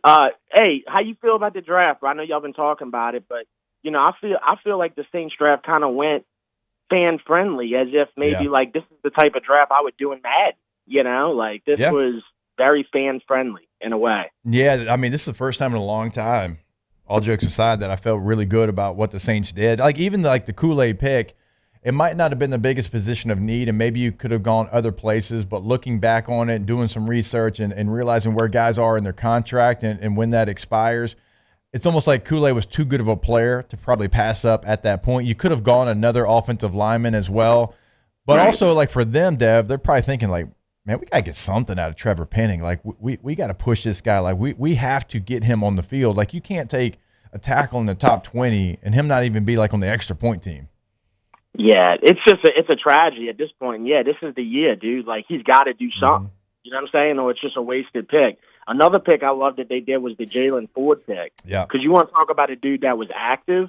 This dude was active. You know what I'm saying? Yep. Like, I think he, especially like getting interceptions, turnovers. I think the closest guy to him as far as like interceptions in the year, I think he tied Derek Johnson. Dude, whenever that name's brought up, you know what I'm saying? Yeah. Like, this is the player. No, I played against DJ for a long time when he was in Kansas City, and so you're right. Anytime you're mentioned with him doing something that is in good company, he's a really good player. I covered him in the Sugar Bowl. I had a chance to talk with him. He was Texas' leading tackler. He was somebody that was all over the field. He's like a core special teams war daddy from like day number one as well. I like in the 5th round, we talked about him, but also like Spencer Rattler. Like, I love that pick. Spencer Rattler in the 5th round, he was the 7th rated quarterback in this draft, and 6 quarterbacks went in the top 13. And so you get a guy, to me, that's got a lot of value and a lot of potential in a bad quarterback room. Yeah, and it's the perfect energy to kind of test Carr, if that makes sense. Like, he's got that energy, man. Like, this dude's a competitor. He's got a little attitude with him, but, like, this is the guy that you want to be, maybe in a year or 2 years. I mean, Derek Carr ain't going to be here that long. You want him to be testing Carr. Yeah, and I think he will do that. But I know you, like, Dev, you had to appreciate the Saints selecting somebody named Kool-Aid, though. Like, there's a lot of potential between Hold the Mayo and Kool-Aid collaborating on something. Oh, dude, I'm already like, I'm not a guy to where I'm like, yo, we have to get this guy on the podcast. Yeah. But no, dude, we have to get this guy on the podcast. It just makes too much sense. And just a universal name to where not just people in Louisiana, Gulf Coast, everybody's going to root for this dude. Yep. You got to be just not a good person and not root for a guy named Kool-Aid. I'm with you. I'm right there with you, man. Actually, the more I think about it, the more I like that pick for the Saints. Dev, before we get to, what you did this weekend, because I'm sure, like, New Orleans had a ton of stuff going on. I'm sure you were there. We got to talk about the Pels. So, like, all this good energy we have for the Saints, we hadn't talked Pels yet. Been waiting for you to come on. Are you going to join them in Galveston, Texas? Dude, I thought I was dying laughing because look, man. First of all, Charles Barkley, if he ever did stand up, it'd be $1 billion act. Yeah. That was one of them situations where I was like, man, you know what? I'm gonna laugh this off with Charles Barkley because this team is laughable. It's. I'm going tonight, and this is like one of the first times, maybe ever, where I don't even want to go, but I just wound up having tickets and I'm going. It's just we need to right the ship, right? As far as like we need stars, man. They're just not aggressive, especially in the big games. Hey, man, we've had fun with Brandon Ingram, a lot of memories and whatnot, but not enough memories. Yeah. You know what I'm saying? And these dudes just are not aggressive, man. Last Pelicans game I was at, C.J. McCollum got an 8 seconds violation behind half court. Yep. And that's what I'm talking about, dude. Like, where's the energy? Dev, they have good players, and I think they have players that they try hard and they put out the energy from this team, and like the dogs are the bench players, and that's good to have dogs on the bench, and they do, but they don't have a dog like in the starting lineup and when Zion's not in there. Like you saw the dog in Zion in the Lakers game that he went out 40 points, right? He's talking to LeBron, he's talking to AD, he's talking to everybody out there, and then unfortunately again he gets injured, hamstring, he's out. And they just, man, they need a killer instinct guy, a guy in the postseason that says, I'll be damned if anybody else is touching this ball. You saw from Anthony Edwards last night in the Suns game. I mean, that's a dog, and that's what the Pelicans don't have. They just don't have that. Like, be willing to just, like, you got Beal guarding you and then Durant's in the paint. Okay, I'm just going to go throw it on their head. Yeah. Like with bad intentions. Yeah, I mean, and like you said, like it's the guys that we not really paying a whole lot of money that are kind of showing up. Like, look at the energy out of Herb Jones. Look at the energy out of Najee Marshall. Yeah. But it's like C.J. McCollum, you know, he's losing the ball. It's just disgusting, to be honest with you. It's super disgusting. I know, and it puts a damper on a season that you felt like they were finally going to get over the hump, Deb. You felt like, man, okay, well, they've struggled, but you know what? They beat the Kings, a damn good team, 6 times. Like, okay, this is going to be a little bit different. And they might not win the series, but it's going to be like the Sun series was a couple of years ago. They're going to fight like hell. They're going to be in the series. It's going to be fun, competitive. And just it hasn't been that. So it's like a year in which you get 49 regular season victories, best road team in the NBA. It just feels like same story. If I'm the Pelicans, I'm doing everything I can to go get Trae Young this offseason because – hey, this might not be a guy you go dunk on your head or nothing like that, but he's going to shoot the rock, and this dude has showed he ain't been falling in the playoffs, but when he's ever been in the playoffs, dude lights it up, you know? And that's how the Pelicans need to be looking at it. Not in the regular season. Dude, they need to be looking at it like, who's going to perform in the playoffs? Yep. No question about it. Regular season's fine. Like, regular season, like, you feel like you've done okay, like you found a way. It's the playoffs. Right. And Dev, you know this. You've been watching the NBA for as long as I have. It changes. It changes. Like the NBA playoffs changes more than any NFL, MLB, like whatever, from regular season to the playoffs. In the regular season, nobody plays defense until like 2 minutes left in the fourth quarter in a tight game. In the playoffs, it's like every single possession and everything's heightened. And when that happens, the Pelicans go the other way. Instead of thriving, they actually play worse than they did in the regular season because that intensity is just not there. Like they haven't seen it. Yeah. It's crazy, man. It's sad though. Like you said, man, it's just sad that we had a good season. Dude, every Pelicans fan had said the most optimistic stuff about the Pelicans up until about a month ago. And it's just completely fell apart. Dev, I liked it better last week when we were talking about you being at the NASCAR races. Yeah. I went to the Zurich, man. The Zurich is, you want to talk about a stock that's going up. Yeah. I mean, Zurich's always been one of them events. You know, you live around here, you go, right? Yep. But, man, you got Rory McIlroy singing "Don't Stop Believing" at the end of it. Yes. You know, I know golfers are looking at this like, man, we got to go there. You know, like, and I think that's what the Zurich's turning into. Yeah, you know they love going there. They have like it's unique, right? You team up with your partners, and you get a chance to be a team in an individual sport. The only time you get a chance really outside the Ryder Cup to do that, and it's in New Orleans, and so like you can get a little fast and loose, and everybody's okay with it. Right. Yeah, I mean, looking at Rory singing the karaoke and stuff, I mean, the crowd was electric. So I know he felt the love. How many days did you go? Did you check out like one day? Like how often were you there? Oh, no, I went one day, and I probably stayed up there for about 6-7 hours. You know, you're drinking them John Daly's in the sun, right? It's you know, it'll get you, and it got me for sure. All right, so if I know this right, because this is what I call like a John Daly is an Arnold Palmer with a little bit of juice in it, right? Correct. Yeah. It's a dirty Arnold Palmer, and they call it John Daly. It's perfect.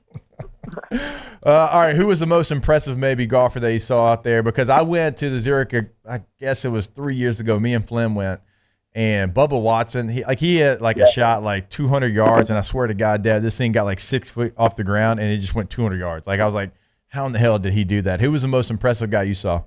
Last year for me, it was John Daly, just because he was doing exactly what you thought, right? He was hitting the ball, hitting the cigarette, you know, putting the cigarette down, and went and hit the ball again. This year, it was like, bro, you had to be following Rory. Like, It's almost like everybody knew that Rory was going to win, you know. And this is no disrespect to all the players that are involved, but it's like, come on, man, I just felt it, man, Rory. And that's where the crowd was, bro. So that's what I was following Rory, and dude was playing lights out. I mean, it's fun, man. I'm not a huge golf guy, but that was fun. Zurich's fun. Oh, for sure. I'm the same way. Like I'm not a golf guy at all, but I love going to that event because it is different. It's just completely different than anything you see in golf. They're more relaxed. They're teaming up. They're having fun. They're smiling. They're drinking. They're maybe even ripping a heater like John Daly, and it's just a completely different feel. And Dev, we need to start a petition to make you the caddy for John Daly for at least one event. Oh man. That would be. I tell you what. If I did nothing else in my life after that, I would be content. Yeah, you know, so. I mean, I can see it in my head. I can see you like with like a cigarette on your lip, like a mechanic, right? And it's not lit because the mechanic never lights it up either. It's just sitting there and it's just flapping, and you're packing the cigarettes for John Daly. Well, let me tell you, I'd hold his cigarettes in my palm, and I'd put them out in my palm if he needed me to. So I hope he hits me up on that, bro. I think I don't know if he retired or if he's just. Oh, he never retired. I mean, he's Right. you know, he might be semi-retired, but he never fully retired. Dev, Right. we'll start the campaign. He would do it. I think last year he went and played, and then he went out one night on bourbon or something like that, and he like broke his ankle or like it was something ridiculous, just John Daly being John Daly. Oh, now like that's something that absolutely needs to happen. All right, Hey, Dev, go ahead. Real quick, did you have a feeling that Sean Payton was going to draft Bo Nix? Yes. Yeah, I did. I don't know how I feel about it for the Broncos. They got terrible uniforms now, and now they got Bo Nix as their quarterback. But, yeah, that was one of the worst-kept secrets. He loved Bo Nix. Yeah, dude. Hey, do you think he fits the system, Bo Nix? Not really. No. So the things that, Sean's always done before with his quarterbacks, I don't think Bo has that skill set. Now, I'm not completely hating on Bo Nix. I think he got much better at Oregon. Auburn was a tough situation for him, his dad, and the pressure and all that. But, no, I don't think he does. And so Sean's going to have to change some of the things that he does, and as we know, he's stubborn as hell, and I don't think he will. Yeah, I'm sensing a lot of dink and dunk, and that was the only thing I could really imagine that he just started, really basic dink and dunk, and see if they can get something out of Bo Nix. But I'm with you, bro. Like I would have never thought Bo Nix got drafted in the first round. I really wouldn't. No, 12? No. Yeah, once I saw Penix go, I was like, here we go. Well, Dev, I got to get your reaction to that when you saw Penix go to the Falcons. Huge curveball, dude. Like Yeah. not even saying I dislike Penix as a Right. player, Same. but man, what a curveball, bro! Like that was the most Falcons stuff ever, because Kirk Cousins played really good last year before he got hurt. Yeah. So you figure you probably got at least like 2 years out of him. I don't know. It just seemed who could I compare it to? Because he's better than the dude that the Titans drafted a couple years ago. Wait, he's way better. What was that dude's name? Which one, Will Levis? No. Before Marcus that. Mariota? No, after that. Oh, my Come gosh. on. Malik Willis? Yeah. Or Liberty? You know what I'm saying? Is that him? I guess. There's a lot of quarterbacks at Titans who He's selected. crazy. This guy was a first-round pick. But, no, like he's way better than like a guy like that. It's just like it's going to take time, dude.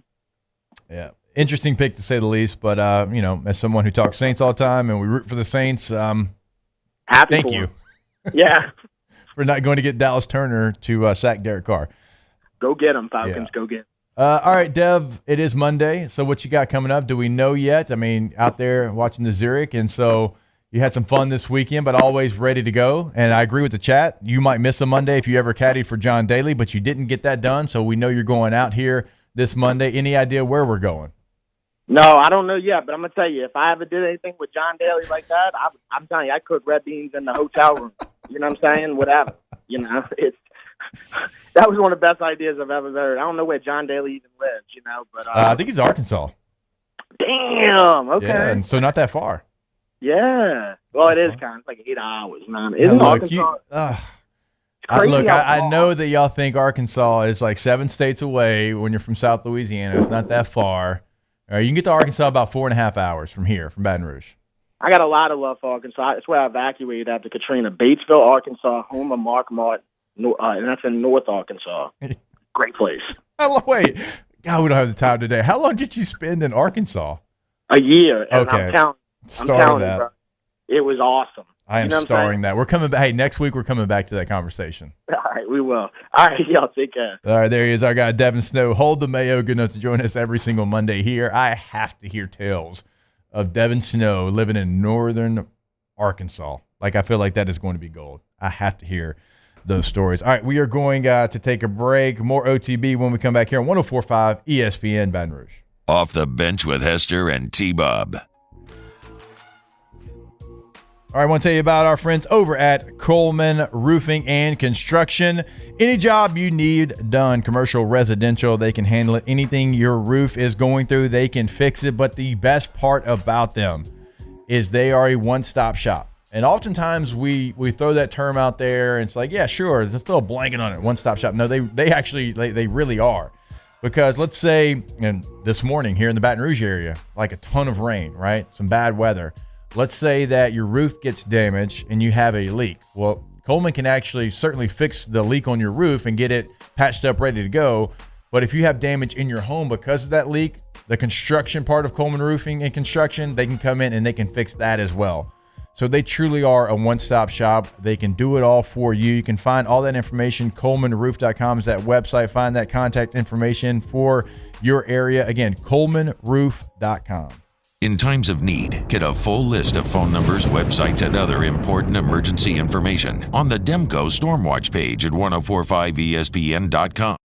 Elevate brand visibility, ignite customer engagement with the power of radio and digital advertising combined. Guarantee Digital Media brings the two together as a trusted media partner in Louisiana for nearly a century. Claim your free digital audit at guaranteemedia.com. There it is, the extra mile, on the border of expected and extraordinary for those willing to go further, like vans customized for work or play, with safety and tech to keep you connected. Supported by a 5-star sales, service, and finance team. And backed by the 1-star you know. So go the extra mile. It's never crowded because so few have what it takes to go there. Mercedes-Benz Vans. I've been doing business with Luba for 25 years. They're dependable, trustworthy. It's just the attention to detail with our clients. Our folks have years and years of experience. They're highly trained professionals, but many companies have that asset.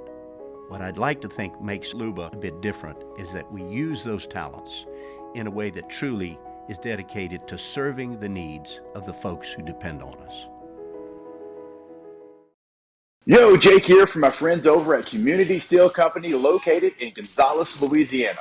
The local place you can turn to for all of your metal building needs. Notice I said local, not Houston, not Dallas, not Atlanta, but right here in Gonzales. Visit them at their brand new state-of-the-art website at communitysteelco.com or pick up the phone and give them a call today to answer all of your questions on your metal buildings, roofing and sheet metal, and any other steel needs you or your business need at 225-647-2020. Dylan Cruz here to tell you about Six Rings Baseball and Softball Camp. If you live on the North Shore and play ball, go to Six Rings Camps with former LSU assistant coach Dan Canaveri. His knowledge is second to none, and your child will improve and have fun doing it. Camps were held at Coquille Park and Six Rings Academy in Covington with 4 sessions over the summer. Full day and morning only sessions are available from ages 7 to 13. Go to sixringsbaseball.com or call 985-206-9096. Learn the game to love the game. Breck teamed up to reimagine your parks, and you imagined big. With your help, we went to work, creating 12 beautiful community parks across the parish. A family-sized water park, miles and miles of trails, and parks just for your dogs. There are more places to splash, to explore, to run wild, and even soar. You imagined, we delivered gold. Breck, your #1 park system in the nation.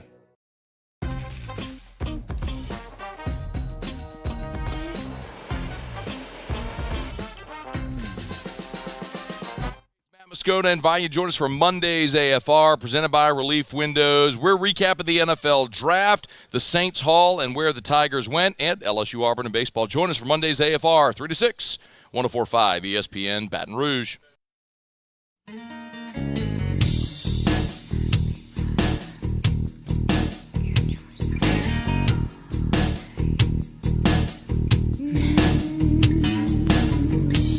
All-Star Toyota presents Off the Bench with Hester and T-Bob. ESPN Baton Rouge, New Orleans, Alexandria, and 1130 The Tiger.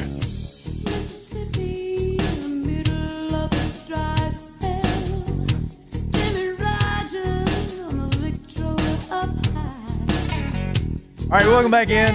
OTB, another banger coming back in here to OTB. I'm sure y'all talked about this when we were out. Reggie Bush getting his Heisman Trophy back. Yeah. Yep. Thank God. Shout out Reggie. What are we doing? Yeah. What are we doing? Someone posted a tweet that the Heisman tweeted out about like rest in peace OJ or something like that. And they were like, this is what got Reggie Bush the Heisman back. It actually might have been, because we've been fighting for years. Like certainly since NIL's been a thing, and I know as soon as I say that, there's going to be somebody in the chat. The rules were the rules at the time. Sure, I get that. I understand that, right? But also, it's not like he was out there taking PEDs, right? Yeah. He wasn't roiding up and giving him an advantage on the field. Reggie Bush was must-watch TV in the early 2000s. And when I say that, I don't mean that like kids. As someone who was playing at the time for a program that was fighting for national championships, we used to like kind of get to the TV after the games, be like, I wonder what Reggie did tonight. Swear to God. We used to like, what did Reggie do tonight? It's the same kind of thing for Vince Young when he was playing, but not like Reggie Bush. Like his running backs, we were like, hey, did you see what Reggie did against Fresno State? That man won that game by himself. He is one of the most electric players in college football history, in the history of the game. I'm not saying he's the best, but as far as most electric, like when he touched the ball, you thought, he can go to the house. It's like, yeah, there's 4 defenders in front of him. Doesn't matter. So he deserves to be in the Heisman house and on the commercials and at the ceremony. Again, what he did not lead to his success on the field, right? And the rules are the rules. I understand. Again, I do understand that. But to take his Heisman Trophy away, when you look at some of the other Heisman Trophy winners, you got Manziel out here telling you how much money he took, giving you dollar amounts of how much he took. And he did an entire documentary on it in the fall. Yes. And he still had a Heisman Trophy. It made no sense at all. And so for whatever reason, whatever led to it, I'm just glad it happened.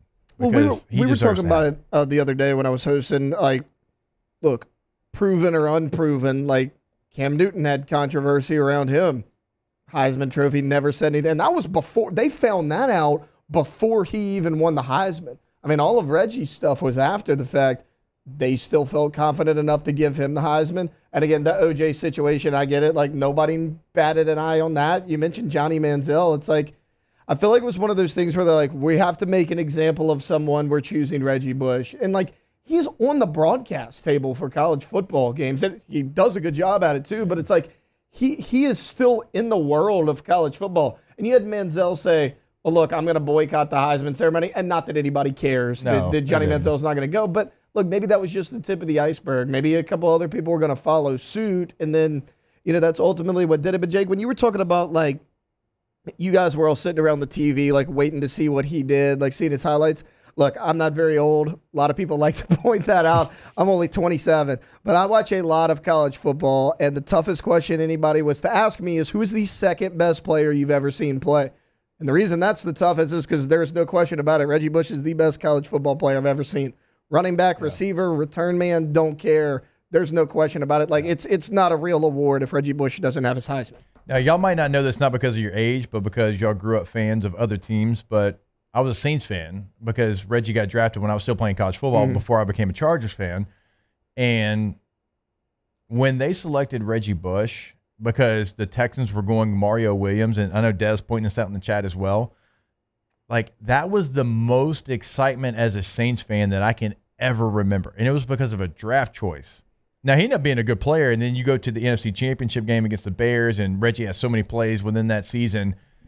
But, like, one man kind of changed, like, the outlook of a franchise. Like, that's what kind of player he was. Well, that's the thing, too, right? It's like, that was the first domino to fall that got everybody excited. You didn't know what Sean Payton was going to be as a head coach. That was at the beginning of his era. You bring in Drew Brees. A lot of people had questions about his shoulder. Can he still be an elite quarterback? But you grab Reggie, and everybody's like, this is a can't-miss prospect.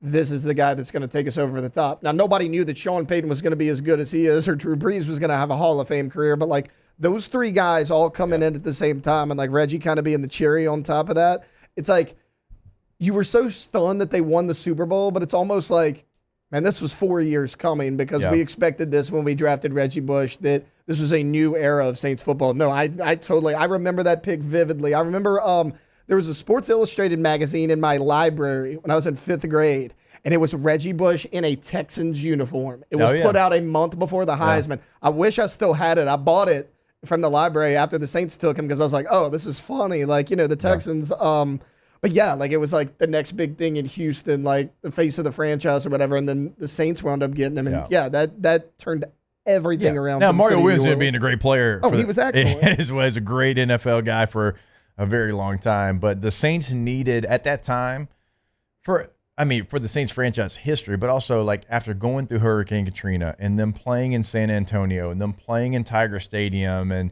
it just looked like you were going to lose the team.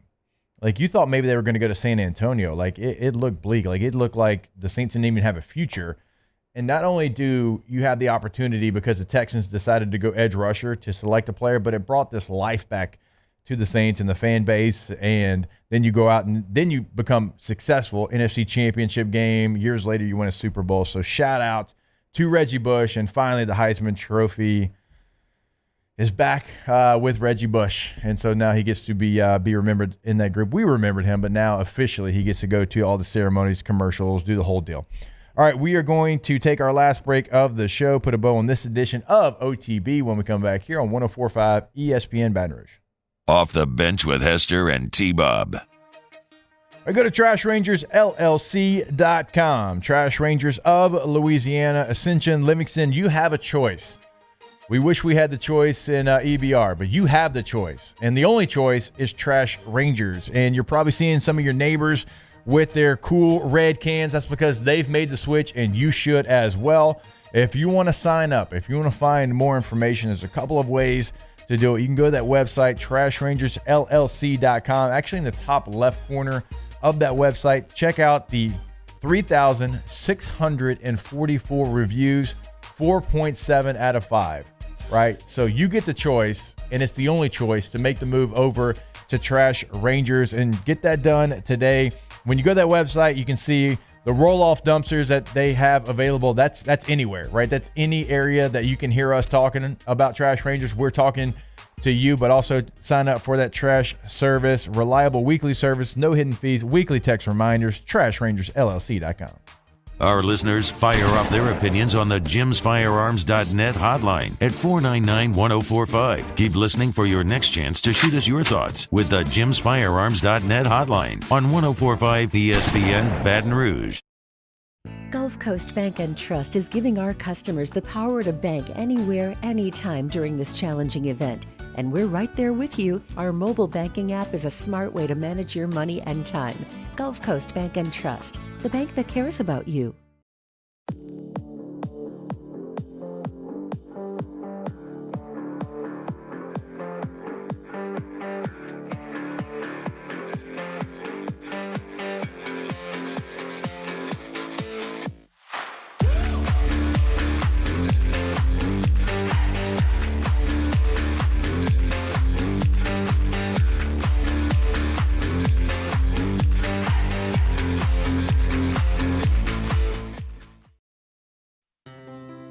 When it comes to ending cancer, we push forward, always working together for you. That's why our cancer experts at Ochsner have clinically integrated with MD Anderson Cancer Center. This means advanced cancer care, including access to life-saving clinical trials and integrating care to treat the whole you. Introducing Ochsner MD Anderson Cancer Center. Long live you. Electricity is all around us, and our families depend on it. Every day is sparked by the power of a cold drink or a warm meal, a movie night, and a comforting light at the end of a dark hallway. From sunrise to sunset, playtime to bedtime, our team is ready to take care of your electrical needs.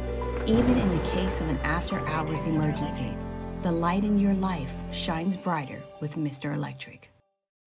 Hey, it's Matt Moscona. For years, you've heard me tell you about Insurance Network of Louisiana, helping you find better coverage for less money. But it's not just for your home and auto. They also offer commercial property. So, retail stores, professional offices like doctors, dentists, attorneys, clothing boutiques. Insurance Network of Louisiana can find you better coverage for less money. They service the entire state of Louisiana, and they're local. So call today at 293-0450 or lainsurance.net. Jerry and Benny Payne began. Join us Monday for Live at Lunch from the Queen Casino downtown Baton Rouge. We'll take a look back at the rest of the NFL draft, LSU series with Auburn, plus the Zurich Classic wrapping up down in New Orleans. Live at Lunch, 11 a.m. Monday from the Queen, 104.5 ESPN Baton Rouge.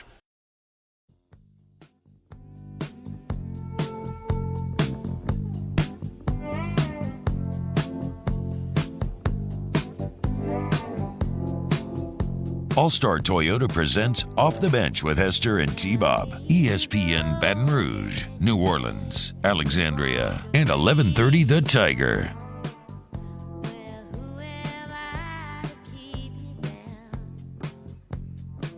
All right, welcome back in, OTB. Daniel Basham inside the Bayou 4 chat. Hey, let me look at your red cans. Jacob Hester told me to. Yeah, you can tell him that. Yeah. You can absolutely tell him that. See what's inside of them? Yeah. Well, no problem there. Like, hey, I heard this guy on the radio say I could check out your red cans. I think that's fair. Just blame it on me. That's fine. You gotta know what you're getting into, so do it. I don't think there's anything wrong with that at all. No, not at all. Before we get out of here, we got a couple minutes left, about 2 minutes left. Let's go around the room. Okay. Will T-Bob Hebert be here tomorrow morning? And will he have his phone? Will it magically appear? Are we betting on this? If we're setting betting lines on T-Bob being here, what would the line be? Plus 150. We're getting juice. That's actually pretty fair. I think it's pretty fair. We're getting juice. All right, so plus 150 that T-Bob will be back. What about that he has his phone that he lost? Oh, he's going to have his phone and he's going to be here tomorrow. No question about it. Yeah. He miraculously found his phone somewhere. Look, remember, Jake, last Sunday. time he didn't want to come on during the College World Series. He said he lost his phone for 2 days and found it in his car. Yeah. Where was he at? I don't. No, not. What was it in South Carolina? Yeah, maybe. The beach up there in South Carolina. Myrtle Beach? No, the Hilton fancier Head? one. Hilton Head. I think that's where he was. All right. Next part. Where is he going to find his phone? He can't use Probably- the car. He can't use the again. car, right? 'Cause Yeah. he Can't use flew, it right? again. If they were in Airbnb or like maybe in the hotel somewhere. Yeah. Or in Or- the Airbnb. Or if in, they have like a Find zipper, My a Friend. zipper Yeah, pocket yeah. of his carry-on that he never checked. They never He didn't know checked. It was how the he last got in place there. he looked. Yeah. Yeah. I think we need to put an Apple tag on T-Bob. Oh my God, he needs an Apple tag. Yeah, on on him. everything. On him. Yeah. On those person at all. Yeah. Do you not have Find My iPhone? That's what I'm saying. Yeah. Whenever I worked Whiskey and Wine, I would put all his stuff on a chair and I would send him a picture of it and be like, your stuff is right here because I know you're going to forget something from here. So his birthday's in February, so we already missed it. Yeah. But let's put some money together. Father's Day gift. And get him an AirTag. An AirTag. I actually have an extra one. You do? Yeah. Or can you have money? Because like Victoria got me two. I put one on my key ring. I'm pretty sure I still have the I other. think they have phone cases. Like with it built in? Built in. But Yeah. again, I don't know why you just can't use Find My iPhone. Because Right. even if it's dead, the last place that it was will still show up. Yeah, it will. Did we just catch him in a lie? I mean, how did he text us? I think he does- did on his does that computer. email, which he always uses. Yeah. Yeah, I guess that's fair. He didn't but ever text us from his phone. I guess that's fair. All right. I like the odds, though. Plus I still 150. think he's lying. I think he is, too. Again, Which is fine. it's fine. Yeah. Go celebrate. We're glad you're having fun. Yeah. Live your best life. But you know where your phone's at. Right. Maybe. We'll find out Plus 150. tomorrow morning. Plus 150. If you're going to put odds on that, just hit us up. We're taking bets. That's probably highly illegal, but we're taking bets. All right, that's going to do it for us today. We will see you tomorrow for another edition of OTB. Until then, enjoy the rest of your day. Off the Bench with Hester and T-Bob. All right, go to mmrgrp.com. And if you're looking for a new career, we're not going to say job. It is more than a job. It is a career. We encourage you to go to that website and check out what they have available. You can also go to any search engine that you use, type in MMR Baton Rouge. It's going to pull it up as well. It's going to give you all the locations, exactly where they're at. And we always encourage you, man, go check out the campus. This thing's off Airline Highway. You won't be able to miss it. It is an environment that you want to be a part of. It is set up for their success, your success, everyone's success. And so right now, they have careers available, and you can check those out, again, a couple of different ways. If you want to just type in MMR Baton Rouge, MMR Group into any search engine, or go to their website, find that career for you. That website, mmrgrp.com. There it is, the extra mile, on the border of expected and extraordinary, for those willing to go further, like vans customized for work or play, with safety and tech to keep you connected, supported by a 5-star sales, service, and finance team, and backed by the 1-star you know. So go the extra mile. It's never crowded, because so few have what it takes to go there. Mercedes-Benz Vans.